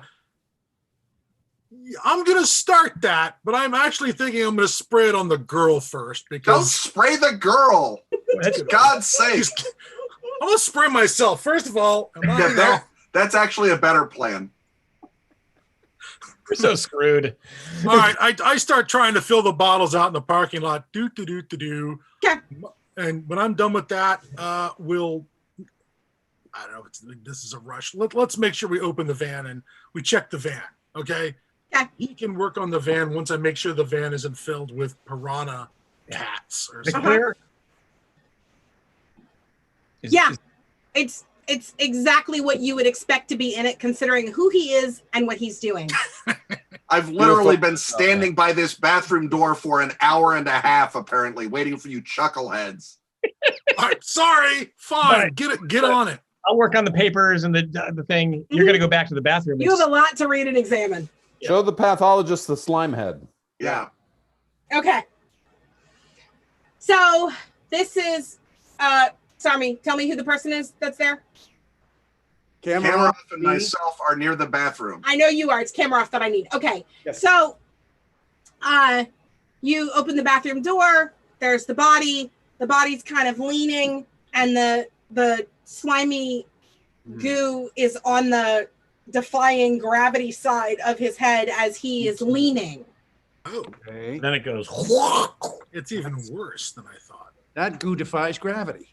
It's true. If only I had a spray bottle full of a Mysterious reagent. selling solution. That might help. Coming. What are the odds, though? Really? Packed with essential salt. So as you approach the body, Yes. the faster than you would think would even remotely be possible, Oh, dear. the glob of glue shoots off of Scott Adams's head, Uh-huh. coming at your head. Okay. No. Not Kameroff's head. It's Ethel's my third favorite head in this adventure. So the audience then gets to decide if you successfully make a dodge roll. Oh, dear. Oh dear. Oh dear. It's all right. Can we trust them with Audience, the whatever you power? think. I'm So fine. if we either can way, get honestly. if we can get a poll up for Kind of a interesting dodge to see roll what happens if to I fail find to out whether or dodge. not the doctor has I'm all to for it. Oh, dear. Dodge or goo? dodge or goo. I've or always goo. preferred Dodge as a brand over Goo as a brand. So I Makes am a thinking difference, that- audience. My dodge is apparently 30%. So, Oh, you know. yeah. There you go. Goo trucks are built ram tough. That's all I know. God damn. Okay. All right. So apparently you do not succeed in your dodge roll. Oh, dear. The goo comes at your head and smacks you in your forehead so hard that it pushes you off of your feet, launches you several feet back into the motel room, and lays you out flat on the ground. All right. A couple of things. Ken. First of all, to launch him like that, it has to pass through me because I'm in the doorway I thought you of were the in the bathroom. Oh, I'm sorry. I've been in I the thought doorway you- of the bathroom for 90 minutes. That's my bad. I thought you were in the doorway between the rooms still. No, I Yes, was told that's to what I guard thought. the doorway but with I'm the in the possible bathroom looking at zombie the in it. guy. So between He the had to guy go and past So- you. Right. yes. So So that Kameroff- means that he is laying on top of you. Yes! That's All right! All right. Bingo! Here's what we're doing. Here's what we're doing. We are getting that combat knife, and we are peeling the goo off our buddy Kamarov's head. Since setting it on fire is probably not what we want to do when it's Kamarov's head. Aquanet. And I don't have Aquanet. I'm not a 50-year-old woman from Nevada. It burns good. And you reach for your knife, you move towards the goo flexes itself to create momentum, to hurl itself off of his head and back into the bathroom, and in the process, crushes his head like a melon. Kamarov's head. Splash your head. No. I'm going for a cup of coffee. And you hear a thump and the cracking of ceramic tile in the bathroom and a splash. All right. Splish splash, I was taking a bath. All right. What have I we got, or what have I got that's an incendiary? I would like to spirit poor Jane out to our car. Do that. Please and do that. trying to shepherd her and move her away from the violence. We don't want to expose her to this hideousness. I believe that is not difficult, especially if you show her a bag of chips. I think there's Cheetos in the car. Great. Do I have anything incendiary on my person? Yes, you do. Ideally a thermite pencil, but failing that, pretty much anything. All right, yes, but I believe there's somebody else who can tell me exactly what that is, who's better versed in this than I am. Let me What see is the here. small explosive incendiary item he would have on his person, dear Well, Scott? first of all, I have no doubt that you would have. I'm looking at your character sheet right now, Ken. You know what? At the very worst case on you, you might have. No, you wouldn't have an illumination flare. You'd have fucking glows. You'd have the chemical sticks. Yeah. But it says I have basic camping gear, so I have something that starts and continues a fire. Oh, you absolutely would have matches and fucking maybe a lighter on yourself at the moment. Mm-hmm. But mostly, I think you close the fucking door. I mean, I think that's what we need to do. Here's the thing. Depending on whether my incendiaries count as include a thermite pencil, that's one thing. If it's a book of matches, then yes, closing the door is a much better plan. Now, if you're the game master, if you say he's got a fucking thermite pencil, he can throw it in that bathtub and fucking flash steam that water, or turn that water into steam and probably melt Scott and the thing and the tub. That's fine. It's on you, game master. Hell, let the fucking audience vote. Do you want us to throw a fucking thermite pencil? Yes, audience. What do I have that sets fires? Ken, our intrepid agent Mick Murtry, have a thermite pencil. Because if he doesn't, we're just going to the gas and sip, getting the Mad Dog 2020, emptying them out. And maybe we'll see if the mysterious chemical sets on fire. Maybe that's what we'll do first. They didn't need to UPS us napalm, okay? Right. Well, let's see what it does do. But for right now, my immediate response is mysterious goo, destroy it chemically and physically. It's just a simple country teaching that my Pa McMurtry used to tell me. Son, when you run into some kind of goo. Okay. Yes to the thermite pencil. Yes. All right. Hurrah. Pop, drama. Toss, shut the door. Don't need to see the rest of that. That's fine. Nope. So, big boom? No, super hot flare. Just it burns like thermite. Yes. 3,500 degrees centigrade. Yeah. Boom. Excitement. It just burns like hell. It turns it into a vapor. Then all the water that's in the tub for the reservoir, and the thing is now vaporized into a. That's why he closed the door. Yes. Yes, and it's fully sealed, of course, because it's such. We're leaving. You know what? You know what, Kurtz? Don't you have literally anything else to do? Yeah. Marines, Marines, we are leaving. Drive down to the pharmacy and see if they have Aquanet or whatever. I'm sorry. Okay. So the thermite pencil does its job, and What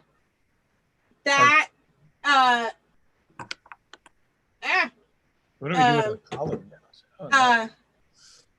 and there's nothing organic left in the room. Yeah, well, that we can see. That you can see. We're not looking in the bathroom. We're just letting No. I was going to if you were looking, and I assume you left the room. You're at the edge of the room. The door. If the door opens and a giant flaming zombie emerges, I will take steps. Okay. But right now, you shut the bathroom door. Right. Yes. Okay. That's my goal, is to not have that happen. The thermite pencil does its thing. It sounds the way that it's supposed to sound. The flaring, the flaming, the door the gets hissing, super hot. The room starts to get warmer, and as the room gets warmer, it's like there's a localized earthquake under the motel room, and everything starts to shake. I love it. And shake so much that you can't quite stand, and crawl out. And just as you are turning to go, there is a tremendous creak. I don't know what the word that I want is, as metal is being ripped, from concrete, and out the door comes at you at hurling speed. I don't like that part. With the bathtub behind it. Oh, shit. Well, I would like to dodge that. Hurling into the room. I would like very much to dodge that. Oh, my God. So the audience gets to decide. Do I dodge it?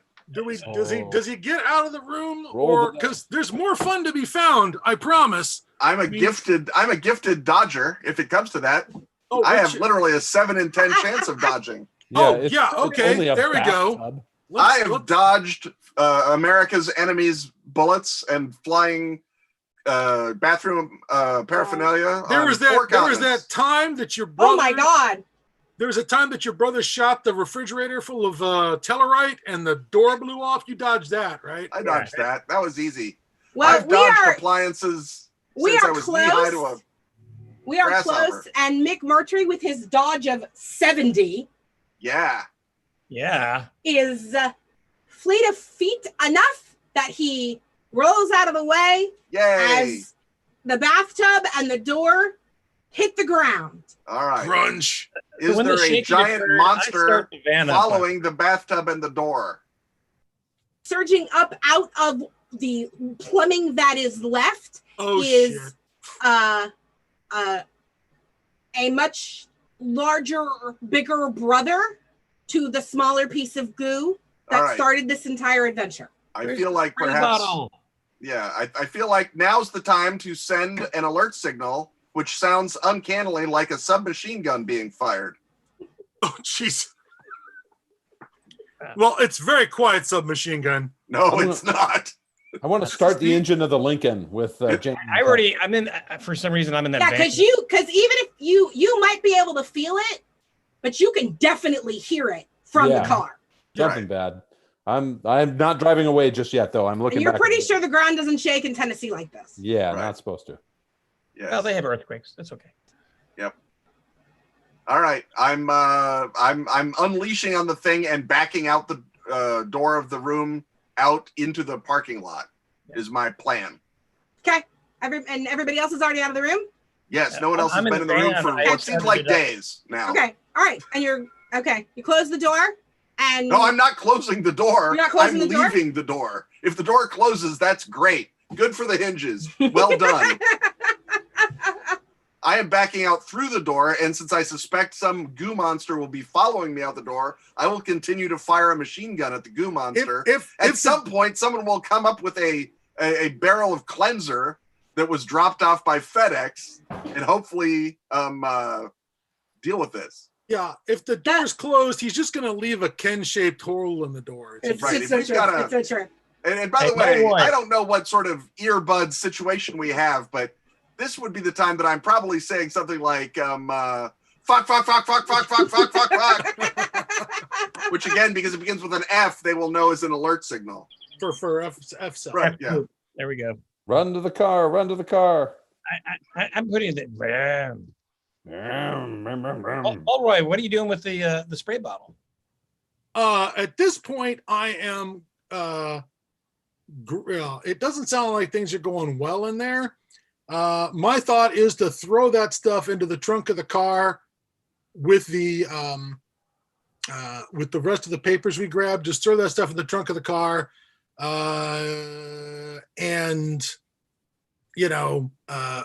jump in one of our cars. Look, I have the van too, just FYI. Cornwell, you drive Jane out of here. Kurtz, you Slam the door. take the van. Yep. Floor Roy, yeah. try Right. to be remotely useful during the fight part. If we survive this, we can get into either of the federal cars and drive them away. Mm-hmm. But we want the van, we want the information, and we don't want Jane to get further traumatized by this nonsense. All right. Well, Give then in birth that to an case, alien baby, I owe Cornwell a Coke. okay. All right.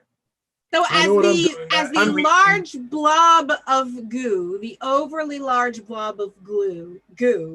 Is it like man-sized or dog-sized or Well, it was really angry guinea pig-sized? It was dog size, but it is growing, and Oh, and I like that. in a taking up goo. more space, and almost as if it is sucking in air to make itself larger. Is it like it's inflating or like it's transmuting the air molecules into goo? Sure. Well, fair enough.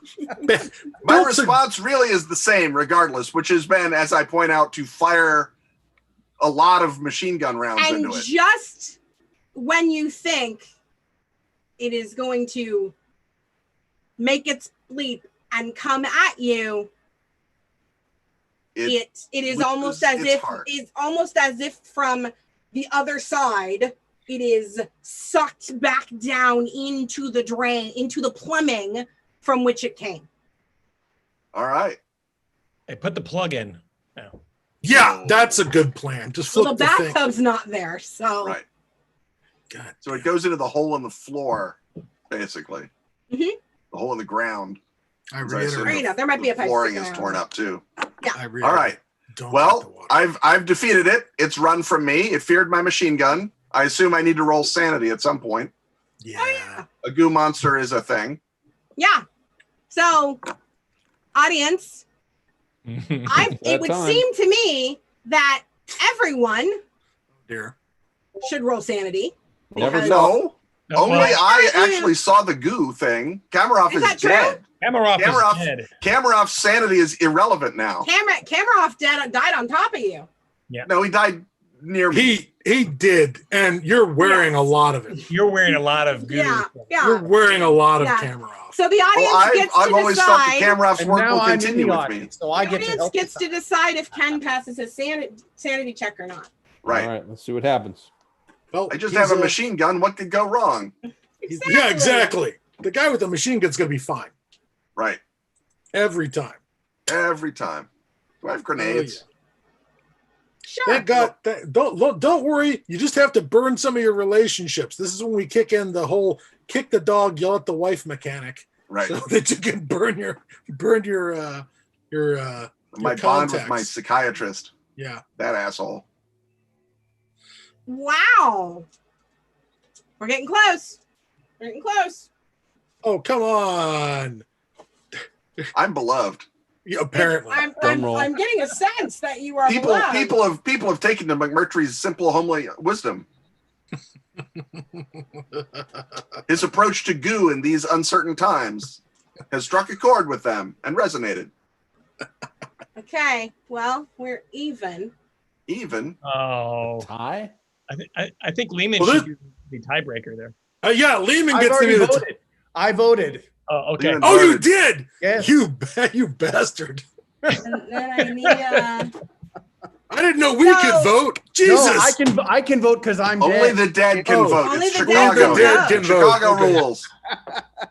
Ben would know.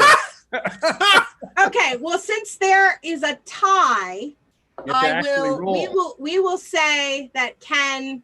Oh. Well, wait, there's one Not a more. tie anymore. One more vote. My sanity teeters on the brink. Okay, so I have a roll. So Ken loses 5 sanity. All right. The worst. What's the line? Could be worse, could be better. Could be worse, Right. could be better. You know what? I'm gonna burn my concern for my psychiatrist Okay. instead of losing sanity. I'm gonna be like, well, see, this is why you shouldn't listen to this asshole. He's literally never faced goo. What does he know? He can provide me no useful information about connecting to other people as humans because he's never True. connected to other people as goo. It's true. As targets. Right. So I'm gonna stay relatively on top of things, just reassessing my belief in psychiatric science. Mm-hmm. And at some point, I assume that Mulroy will dawdle in with his jar of anti-goo specific, and we can see what happens when we pour it down the drain. Indeed. I have the spray bottle. I start. You also have like any number of giant carboys of goo There was of liquid. there was a gallon container, and there was the spray I thought bottle. there was that like I filled. 3 You gallon had- containers and 3 spray bottles. You have 6 gallons of it total, and they Yikes. were nice enough to send you spray bottles to dispense it with. Right. I dispensed the spray bottle around the room. So you walk in. Pss, pss, pss, But- pss, Well, pss, pss, I'm just gonna keep working my way towards the bathroom and see what turns up. As from the door, as you spray things lying around the room, there's a little bit of this kind of you very know what? nice. Spray Kamarov's head. This, Yes. Okay. See if there's any So- like remaining goo stains on it. So when you spray the room in general, everything has this kind of nice lilac hue, and as you get Hue or smell? hue Dude, it's luminol. color, It's blue. little bit, Right. Okay. yeah, little kind of It's just kind of this it nice. just detects the So- presence Nice. of goo. That's all. So like we've this, Just got turns nice, lilac in the uh, presence of goo. luminol for alien spooge. This is for the giant alien jizz monster that jumped out of the toilet. You know, we were very happy calling it goo until you Yeah, thanks. specified, Thanks, Scott. Scott. You know what? Young Do people you- are watching this. What So kind of is you- example are you setting? Family show. Terrible. I think Terrible I think example. I think a Scott Glancy example is what he I think said. that's- Yeah. thank Setting you. an example of why you shouldn't watch Scott. So the farther that you move in the room and the closer that you get to the bathroom, the darker and deeper and more intense that the purple becomes. And his head lights up bright and deep and purple, and the bathtub and the bathroom like someone just tossed purple paint all over the room. Okay. You know, well, all right. So that was literally again almost not quite worse than useless, but still pretty much worse than useless. Great. Texture. All right. Okay. You know what? It appears to be a goo detector. I spray it on my hand. There's you're a little lilac-y. I spray it on Ken. Ken's a little lilac-y. This is not something we need. Well, we don't know what standard is. We don't really have a. I mean, All right, What's- fine. right. In that case, let's put another thermite pin in the good doctor and get the fuck out. We need to burn this whole building down. you're not wrong. I'm with that. That fire is good. Yes. And no one's in the hotel, so No one's in the hotel. So up to except for that now, asshole at the front desk who, quite frankly, could Yeah. use a little If fire. he can't escape, then he deserves to burn with the hotel. All right. He should be seeing giant flames coming out of the building 5 doors down from him. If he can't like get off his phone and escape, fine. That's Yep. just That's just So natural selection. All right. I will point out to you that up to now, it is not that your shenanigans have gone unnoticed by the pimply-faced 20-year-old kid. It's that he doesn't really care. Yeah, which is why he has not bothered to call the sheriff, as pretty much any other human on the planet would have. Yeah, well. But that may change, once the building is burnt to the ground and the police come and ask him what happened. He won't know. It's a perfect Delta Green witness. He was on his phone.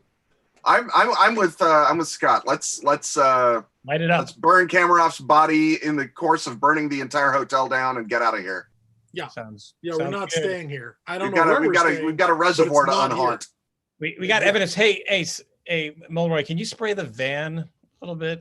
I do. I spray all of us. I'm just. Are we exposed? We got to spray the girl. I'm miles away with her right now. Good point. I'm burning Cornwell down the freeway. Man, she is gonna open up like that guy in the thing and just. I know. I know. So the van has definitely varying shades of purple on it in different places. But what you easily notice is that the tires are deeply, darkly purple and saturated. Let's not take the van for evidence. Everywhere. Let's just leave it. I'm suggesting that another thermite pen should go in. You don't need a thermite pen. The van has gasoline in it. Just, Good point. We take a rag, we stick it in the open tank, we light it, we get the fuck out. Right. Perfect. Kurtz, have you tossed the van for evidence, for maps of the reservoir, for everything else? I picked what I could get and then we're going to put it in the car. We're done. We're out of here. Right. We're going to the reservoir. All right. All right, so stop on the way. We've got to go to a gas station, a gas and sip, and we've got to mad dog it up, because if we go to the fucking reservoir and it's a giant alien goo monster in the reservoir, we're just going to go under, like there's just going to be a tsunami of goo, and then there's going to be a sign that says no swimming, and we're gone. We need some sort of incendiaries, and if we don't have anything. I assume I don't have an endless supply of these thermite pencils, then we are definitely going to need Molotovs. So hey guys. Easily done. Yep. I'm not rated for that. I'm just tech. Yeah. Get in the car. Get in the fucking car. Okay. You can throw the Molotov. Right? You can throw the Molotovs underhand, Kurtz. How about we do this? Both Ken and Scott have a decent enough demolition score. That is a preparedness roll a thing in Delta Green? I'm sorry. No. But demolition. Hey, you're the game master. If you want us to have cool shit, we have it. If we don't, we have to improvise. I would think that between the two of you, in whatever your standard go bag is, are the things that you can travel with. So I would like to point out that the possibility of just getting some fertilizer from we can always get some fertilizer from the feed store. And absolutely. Throw some diesel fuel on that, and then we could Timothy McVeigh it. That's not really a deployable thing unless the goo is a building. Yeah, and if it's in the reservoir, Scott, and we blow something up in the reservoir and it causes a shockwave to the water will destroy it and everything will go out. Good point. Okay, we will not fill the van with fertilizer and diesel fuel and make it. We've driven away from the van. The van is sitting there. I thought it was a good plan. Besides, it's on fire. It's on fire. Yeah. All right, so you're on the road. You've burnt the van. The motel is in flames. We call Cornwall and say, "Hey, funny story. You might want to meet up with us. We've got a thing that we need to show you." All right. It takes a little longer than it would in a regular city because the volunteer fire department has to be roused and get themselves together. But then you hear the fire trucks coming. Just so long as they don't get themselves together. We're driving away. We're not standing around waiting for the fire trucks. Yeah, but we're gone. The town's not that big. The truck's gonna have to pass you to get there. Come on. Are they? I mean, we're going to the reservoir. So you're going to the reservoir. You have whatever explosive, whatever it is that you need when you get there. We're just gonna get like, what do you say, half a dozen bottles of Mad Dog or something in a thin bottle that'll break easy, not beer bottles, obviously. You know, fill them full of gas. Buy a funnel at the gas station. They have them, usually paper for putting oil in your car. Yep. And also, we have those are all the thermobaric charges, so that's good too. Yeah, it's a broad spectrum, is what we have here. And we'll call on our Agent Cornwall to meet us at the reservoir. At the reservoir. Yeah. You're saying I should take our victim? No, I'm trying to drop her off at the hospital and then come meet us at the reservoir, or drop her off at the Tennessee State Police. Dude, look, we should test her. We should test her with the spray bottle before we drop her off to the hospital. Then we just have to sitting go in the hotel room. She's going to show purple whether she's full of alien goo or not. And we're going to end up burning a hospital down. You know that. The plan is to attack a reservoir. Yes. No, guys. Oh, okay. Sideways. We're gonna end up burning down a whole fucking hospital at this rate. Look, I'm gonna drop her off with the medical authorities, and I'll meet you there. But I really think this plan might be ill-conceived. I have a question. All right, you take it up with Kammeroff, Cornwell. Cornwell. Yes. What are you telling the medical authorities? Yeah, this is a bad idea. Well, and what are you telling Jane that she's both allowed and not allowed to say? And what are you? And are you communicating I'm with the Tennessee State Police or whoever it is that's got Spivey in custody? Yeah, I'm calling Derringer. Call Derringer. Is he held by the FBI or is he held by Tennessee? Georgia. What jurisdiction has him? Georgia. You guys have him. We have him. We don't have him like federal custody. I mean, right. He's in federal custody in Knoxville. He's in federal custody in Knoxville. Yeah. All right. Yeah. So I'm going to let Derringer know. That tell Derringer we have a pregnant girl who may or may not be full of alien baby. Yeah. And I'm with you, and let her know she's going to be well fed. We're going to have her medically checked out, but also let the medical authorities know that she's a key witness in a federal crime, and she needs to be kept under surveillance. Right. And also tell Cornwell that if he has any problems with that, he can ask ACEL for some label-less chemicals. Yeah. And suicide watch too. You don't know what the condition. Right. She's a very troubled girl. Right. Yeah. All right. Meanwhile, so we all meet up at the reservoir. Mulroy and I are off to the reservoir. What time of day is it? It's just before dark. It's three of us. It's Mulroy, Kurtz, and I. He's in the back seat holding the bottle, I presume. Oh, I thought I was driving and let you guys be free. Yeah, he said he was driving. Fine, then you guys are the ones who on the windows. Yeah, well, whatever. At this point, I'm thinking we go to the sheriff's office, we shoot the two deputies, we empty their weapons locker. Wait, does that not sound like a good idea? It sounds like a plan B, not a plan A. All right. Well, fine. Yeah, we should really think this through because I just not feeling good about this. Attacking a body of water seems. I suspect that if we arrive at the reservoir, we will be presented with something to attack. Yes, I think so too. Okay. Because when we arrived at a hotel, we were presented with something to attack. It's not going to slow down. Your logic is impeccable. We're in grave danger. Right. Yeah. Well, I don't mind going to the reservoir to have a look around and see. Right. And if we're not attacked, great. All we've got is a bunch of Molotovs we will use recreationally. Some other time. Yeah. On somebody else. On the next mission. There's always time to burn. So, can I have a weapon, please? Can I have a weapon? No. I thought I already gave you one. You did? I meant to. I gave everybody weapons at the beginning. I just chose pre-gens, and it honestly didn't occur to me that federal agents wouldn't have weapons, so I didn't check. Many of them don't. Many of them don't. I'm like a techie, but I'll have a sidearm or something. I'm gonna totally look up your character sheet, and I'm gonna laugh when I see how low your firearm skill is, because you're going to end up shooting one of us in the yes 20%. No training in firearms. He is I'm not worried about the monster anymore.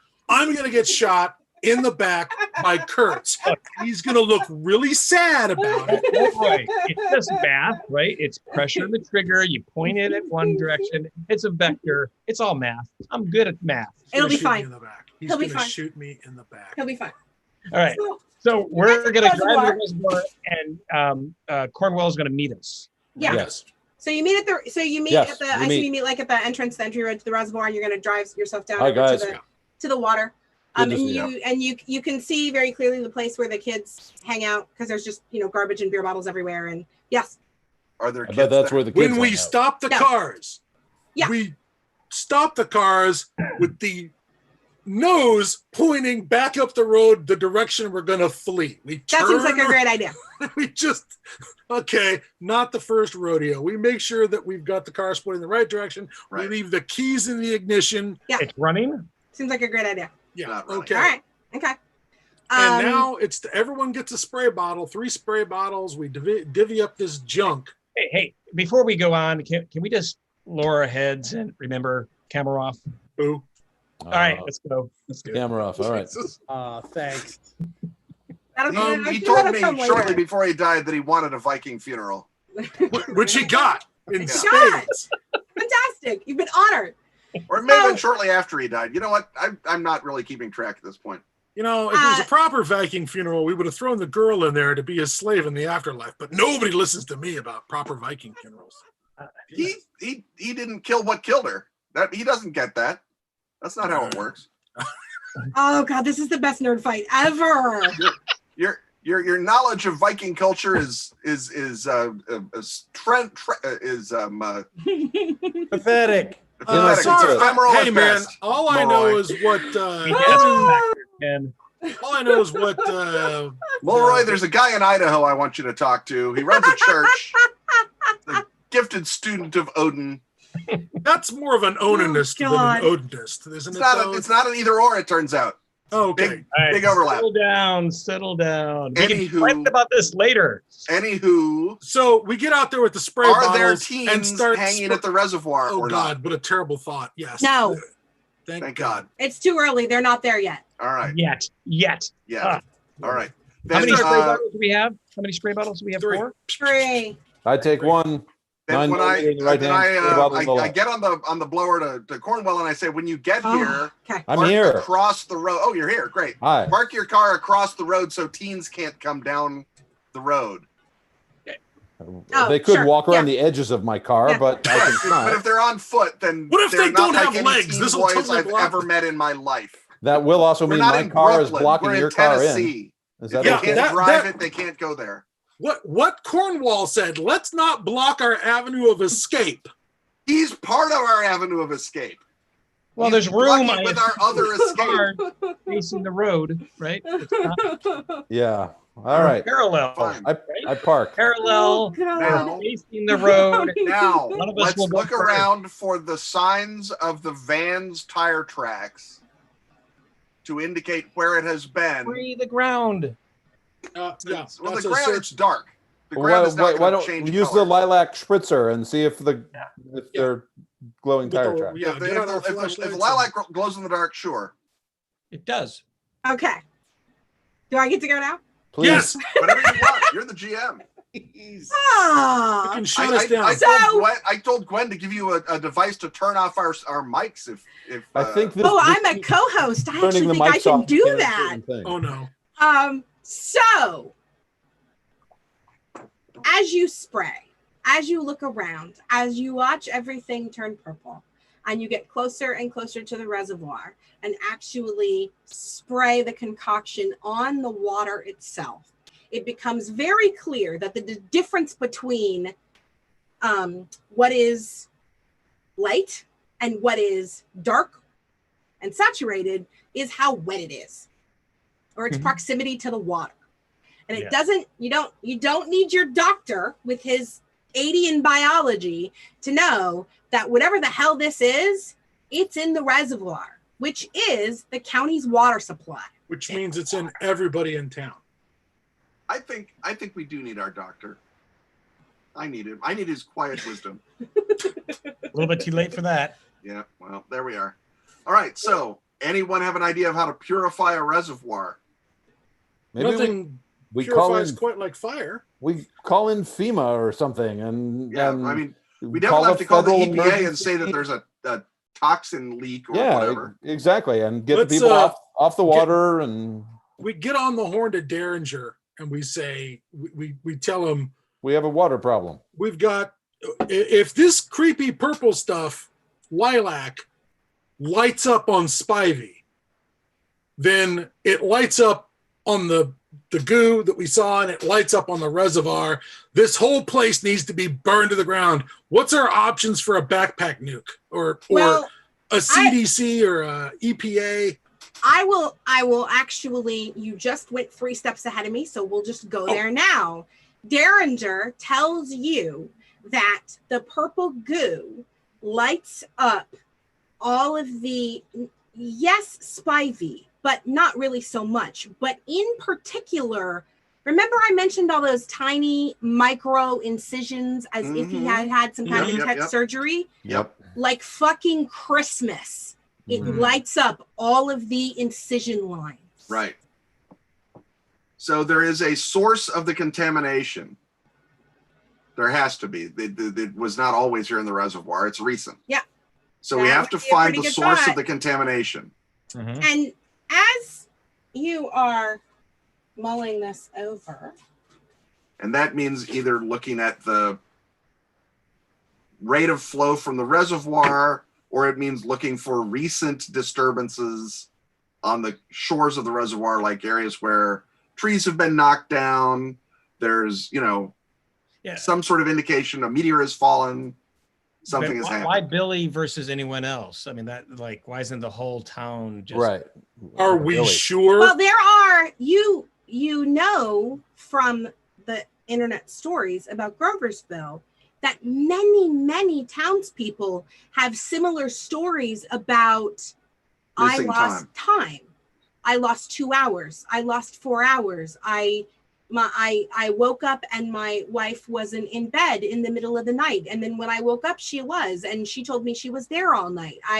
They are scattered and they are inconsistent, but there are dozens of them.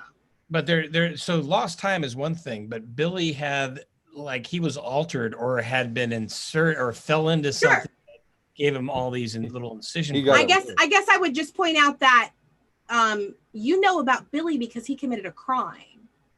You don't actually know anything about anybody else who lost time. Yeah, for all we know, there's townspeople who are skittering around on their ceilings with extra limbs. And we have, I'm sure, ample records of that in So- Scott Adams's laptop. But right now we're looking for the runoff from the surgical aliens headquarters. So as you are contemplating this, as you all are discussing this amongst yourselves, McMurtry, you are distracted because you think you hear a sound that you can't possibly hear, because it is the absolute unmistakable sound of an aircraft, more specifically a helicopter, that doesn't want you to know it's there. Right. And at some point on the eastern side of the reservoir, just off the horizon, you catch flying by a helicopter making almost no noise.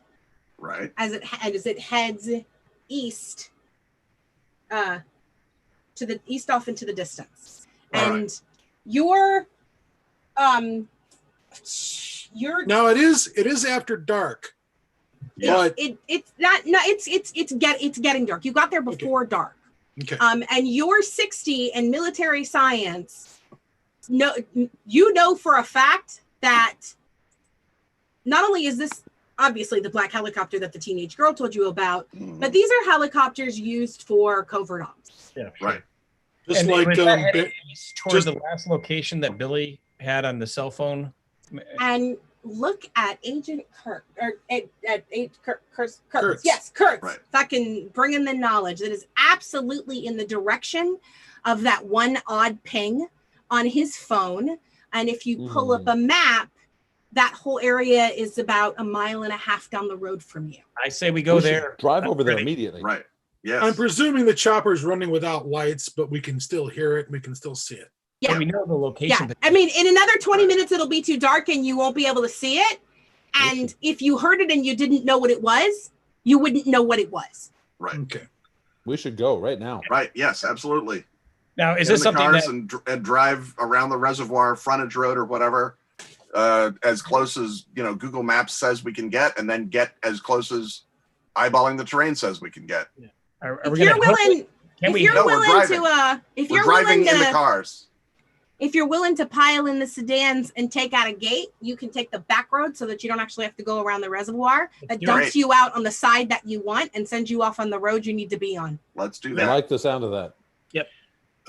As long as Derringer knows about the reservoir, let's move to the next step. But Yeah. again, for the B Yeah, team, we've already called in the reservoir to Derringer and said Yeah. we've Yep. narrowed it down to that. Let's Yeah. go. We're moving to the Oh, next stage. He's Looking he's for the source. he's listen, 15-minute warning. Just Yeah, more Yeah, action. I Let's do go. not think that we should call in the chopper at this point and call in that we're moving. And I honestly think we should throw our fucking cell phones away because, listen, folks, if we're talking about the guys who joined up with the government, everything we've said on our cell phones to Derringer's been overheard. And our own GPS could be tracked. I think we should leave our fucking cell phones at the reservoir. Okay? And do not say anything about the chopper and just go to the alternative site. Well, if I don't see the point of doing that, so I'm not going to do that.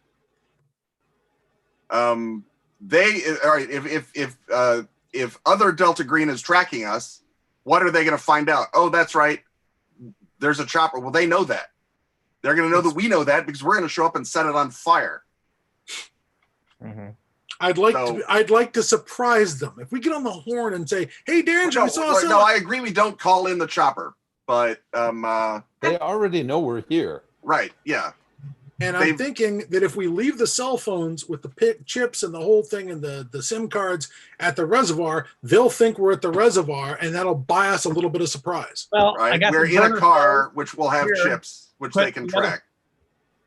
We got some other burner phones here. We'll just take those. We'll have some phones. Leave Right. the other Yeah, I would think your highly skilled computer scientist has a contingency plan for Do exactly whatever this Kurtz moment. tells me to do. All right, Yeah. that's a good All right. call, Kurtz. If you can make sure that the GPS in the car is shut down and turned off and isn't pinging a satellite, that would be fucking great. Yeah. He can absolutely, he can make you as invisible as you can be made, considering that it's a We're sedan in and he has a 2 laptop. cars. Yes, Yeah. right. But of course, if we got headlights on, they're going to see us a mile away anyway. But yes, That's Right. what Ken Hite's night vision goggles are for, because he's driving the car. We take one, we leave Right. one sedan at the reservoir, and we drive the other one that you fiddle with to the site, and he drives with the night vision with the lights off, and we fuck Excellent these choice. bitches up. Let's do that. I Fantastic. like it. Okay, Let's go. That's great. let's do it. That's great.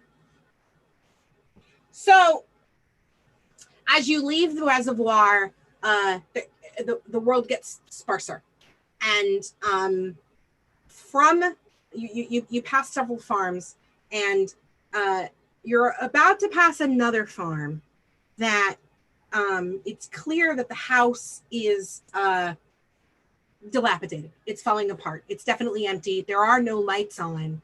But a little farther along on the property is a barn, which is clearly had some work done to it, and is bright light coming out of the top of it. Oh, there you go. Is Claude Akins here and Will Wheaton at all? I think something's up with that barn. That's a good call there, Cornwell. Yep. Thank you. Could just be a standard Hella barn like you see. Yeah, it might not be our alien goo barn. It could be a completely different alien barn. You know, So you pull into the driveway, well, and you let's stop outside the property. Yes, we stop outside the property and we move in swiftly. Covert tactical, you know. So as you come in, it doesn't take much to be clear that no one lives in this house. Okay. And there is definitely, and you know, you're probably, I don't know, 50 yards from the barn. And there's absolutely bright light coming oddly out of the top of it. Mm-hmm. And there's noises that are weird. Definitely. Like mechanical noises? Sure. Okay. Mechanical, electronic. They're odd. You couldn't name, sure, they sound like they're mechanical, but you couldn't name anything that you know that makes those noises. Yeah, but they're not like goo bubbling noises. You do not hear goo bubbling noises. Okay, good. Okay. It's pure Strickfaden. It's a whole lot of Jacob's ladders and you know. Right. As we get close to the barn, are there sentries or people outside? Yeah, keeping watch over the barn. There are not, but there you do see the unmistakable landing pattern of a helicopter. So the helicopter is touched down and taken back off, is what it looks like. Possibly. It has definitely been here. Right. It landed here. So there's knockdown because grass because the fields aren't taken care of. Nobody's and you know, hay grows whether you want it to or not, and it's all been flattened, and you can look at the pattern and see, and it's all right. obvious. If there's no guards, let's go up to the barn. Is there a window or a way to look into the barn at all, or is there just a front door? Is there a back door? Is there a barn window up in the back? How many entrances to the barn? This has got to be rigged with stuff. If it's an actual op area, right? You don't want teenagers going in here. I want to go in there blind, right? There's got to be some other. Well, the guy with the night thing is vision that goggles. the tripwires are not going to survive a helicopter landing and taking off over and over. So anything they've got rigged, we've either passed the perimeter of, or is going to be right up on the barn itself. Either way, we need to know how to get into the barn. I'm just game master speaking. She's trying.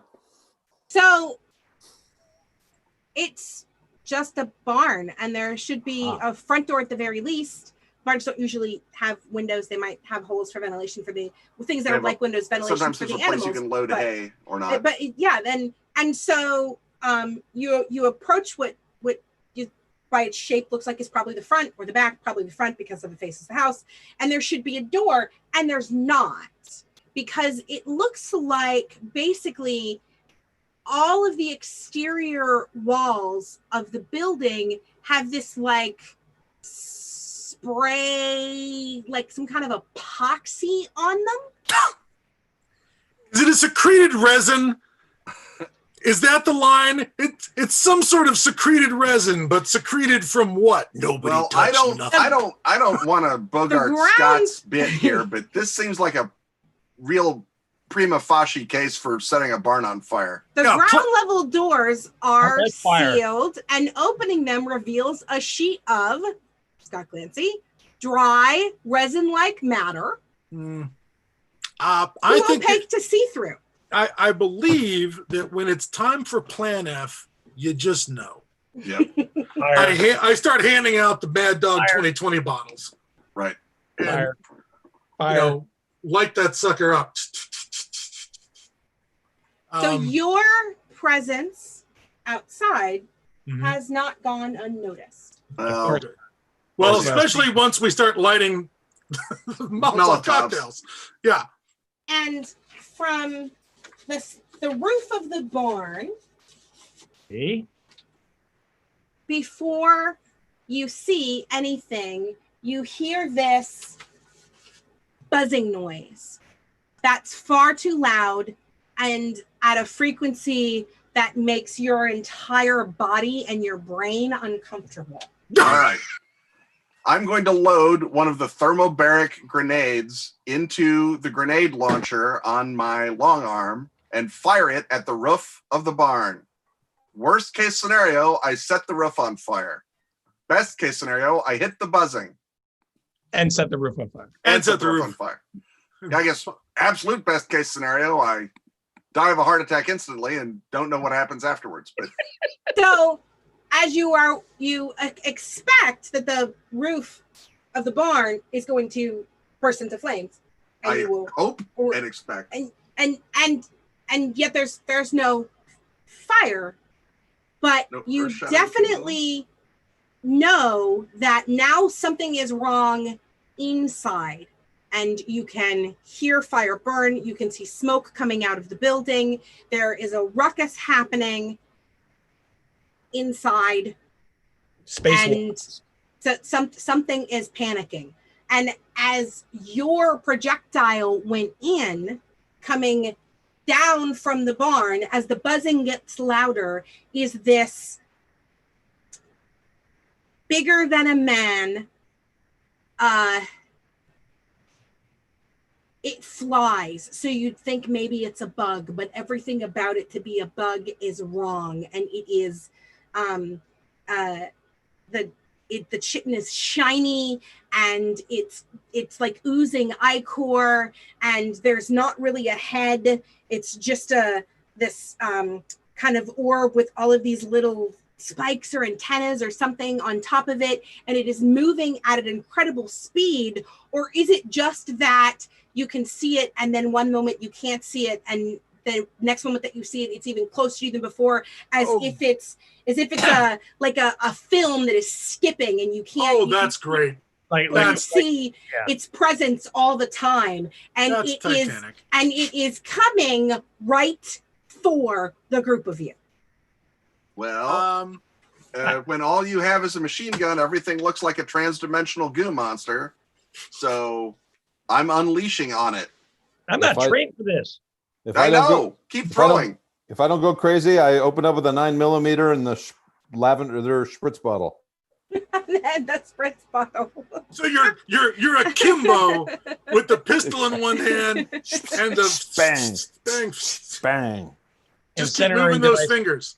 Anything that burns that I can throw. That's all. Handfuls of like I said, I handed out all the fucking Mad Dog bottles. So, so as it comes down, it has in one of its either 6 or 50 claw-like, hoof-like hand leg things. Razor sharp. Swinging what can only be described as like a cattle prod with an unreasonably large electrical live end on it. It's full Tesla coil. Just that's what it seems like to you, and it's clear that it is big and it is heavy, and there is force and speed and electricity coming at who? Audience. Vote for the who. Oh God, making him. Wow. Who is the creature aiming for? I gotta say, vote. I'm very impressed with Sean's. It's going to hit just immediately. Right. I learned it from the Brady Bunch. It's right, yes. Oh my God, yeah. That's fantastic. It was actually Leman you pointed to from my perspective. That's perfect because he's already dead. As our audience is deciding who the creature has their sights set on, and all of you are focused on the barn and looking at the creature and aware of the fire from behind you, there is the black helicopter. You hear the sound of the chopper. And it is landing. I have that is so far down on my priority list right now. Yeah. Unless I'm tall enough for it to decapitate me, that's a problem for next combat round, Scott. Right. This combat round, Scott, that's has right. bigger fish to be fried by. That's 20 seconds from now, Scott, not modern day Scott. 20 seconds from now. And I am thinking about my friends at this point. So the audience is actually not helping me here. What? I don't have a poll. That's we go. true. There's a poll. Yeah. Oh, Gwen's just typing their name. Leman voted for McMurtry. Aw. I'm waiting for other people to vote. I got 2 votes for Ken. Oh dear. Any more? Any more? That's 2 out of how That's many? 3 for Ken. Out of 10? Jesus, it's turning into a 50? 4 for landslide. Ken. No, surely Don't not. kill the guy with the 6. And then, Oh then it's my peer pressure. Peer pressure. Right. Yeah. This is why we should abandon the electoral college. So, the creature, sights on Ken, sights on McMurtry, swarm. What am I saying? Do the Flies bullets do down. nothing? That's all I want to know. It doesn't care at all about your bullets. Oh, Yes. I was hoping it would care about my bullets. And aims for your big, beautiful pate, and with electricity flying, swings and both immediately sends electricity through your head, through your body, lights you up like a Christmas tree, and at the same time also removes your head. Oh.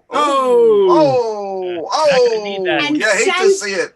And sends it flying behind you, where it lands at the feet of what can only be described as some kind of heavily armored kill squad. No. Hey, kill squad. Jumping off of the helicopter. I hope they're not going to kill us. Clearly, they're here to save us. That would be a shame. You should go and you should totally go up to them and tell, "Thank God you're here." They're here right on time. I don't know anything about your alien proclivities, but if you happen to have a cylinder that you keep heads in, just saying. Just saying.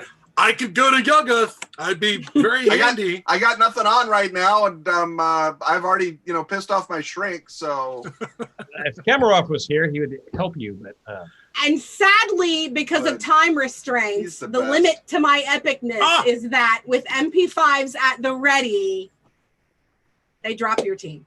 Oh darn! Because I was so hoping to turn around and throw the Molotov cocktail into the helicopter just as a fuck you. As we go down. Maybe there should be a poll for whether or not your last nervous twitch is to hurl a Molotov into the helicopter. I think that's a fantastic poll. that. And Not the kill squad. worthy. I just want to make them walk You just home. want to take out the helicopter. I just want to make them Yes. have to walk home. Yes. They're like, yeah. oh You- man. yeah.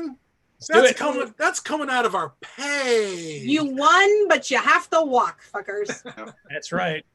Awesome. Every mile back to headquarters is going to remind you of me, you dildos. Helicopter aflame. Yay. Yay. Yay. Everyone dead. Well, like I said, My apologies to the audience for how long this went. Honestly, I foolishly thought I could have far more control over this crowd than I was even remotely capable of. No, I'm You got to start silencing us. I said, yeah. That's what I told Gwen. Like when we set this totally up, should have it's like worked just that out ahead of time, that I could just mute your mics. I want to say thank you to all of the players. You all know them. Thank you for being patient with me as I, muddled my way through. And I want to. The scenario is called Convergence. Can people see this? It's available in this Delta Green book. Which is available at Drive-Thru. It's available at Drive-Thru. You can get it at Drive-Thru RPG. It's the first Delta Green scenario ever written. Yes, is that correct? That is my understanding. That is correct. Is it? Yeah, that is the lore as I know it. No, maybe I'm wrong. It's the same scenario from issue 7. Okay, all right. Yeah, it's just it is updated and fuck you. Right. Okay. Fantastic. I also want to say lots of supporting documentation about the creatures came from the Fall of Delta Green, and Your fault, Ken. thank you very much, Ken. And Ken's Hideous Creatures book from Pelgrane Press. Yes, is that right? Hideous Creatures is fantastic. Oh, thank you, Scott. It's amazing.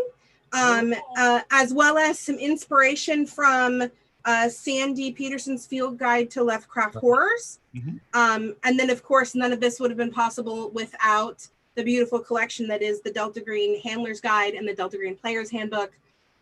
where I got all the rest of the information that I needed to make this possible. So just to be clear, lots of people work very hard to make these things be in the world. So go support them. Thank you so much for hosting and doing this. Yes, Ariel, thank you. Great job. Thank you. It was wonderful. I had a fantastic time. Thank you to the HP Lovecraft Film Festival. Thank you for Contessa, really, because, you know, bringing me to the world of tabletop gaming and making me feel like I could actually run a game and hold my own, especially with a group of such talented and distinguished players. What you're looking for is loudmouths. Loudmouths, the best kind of loudmouths. I hope that you all enjoyed yourself. Audience, I hope that you all enjoyed yourself. Thank you so much for helping kill these fantastic people. I enjoyed it so much that my mustache turned into a handlebar. I saw that. That's right. I saw that. That is exactly how much I enjoyed it. You're twisted, Scott. Yeah. That's very nice. Thank you. And with that, yeah, we're through. We're off. Right. Yes, Bye-bye. Gwen, Thank we're you. done. All right. Signing Bye. off. Bye. Bye. Be seeing you.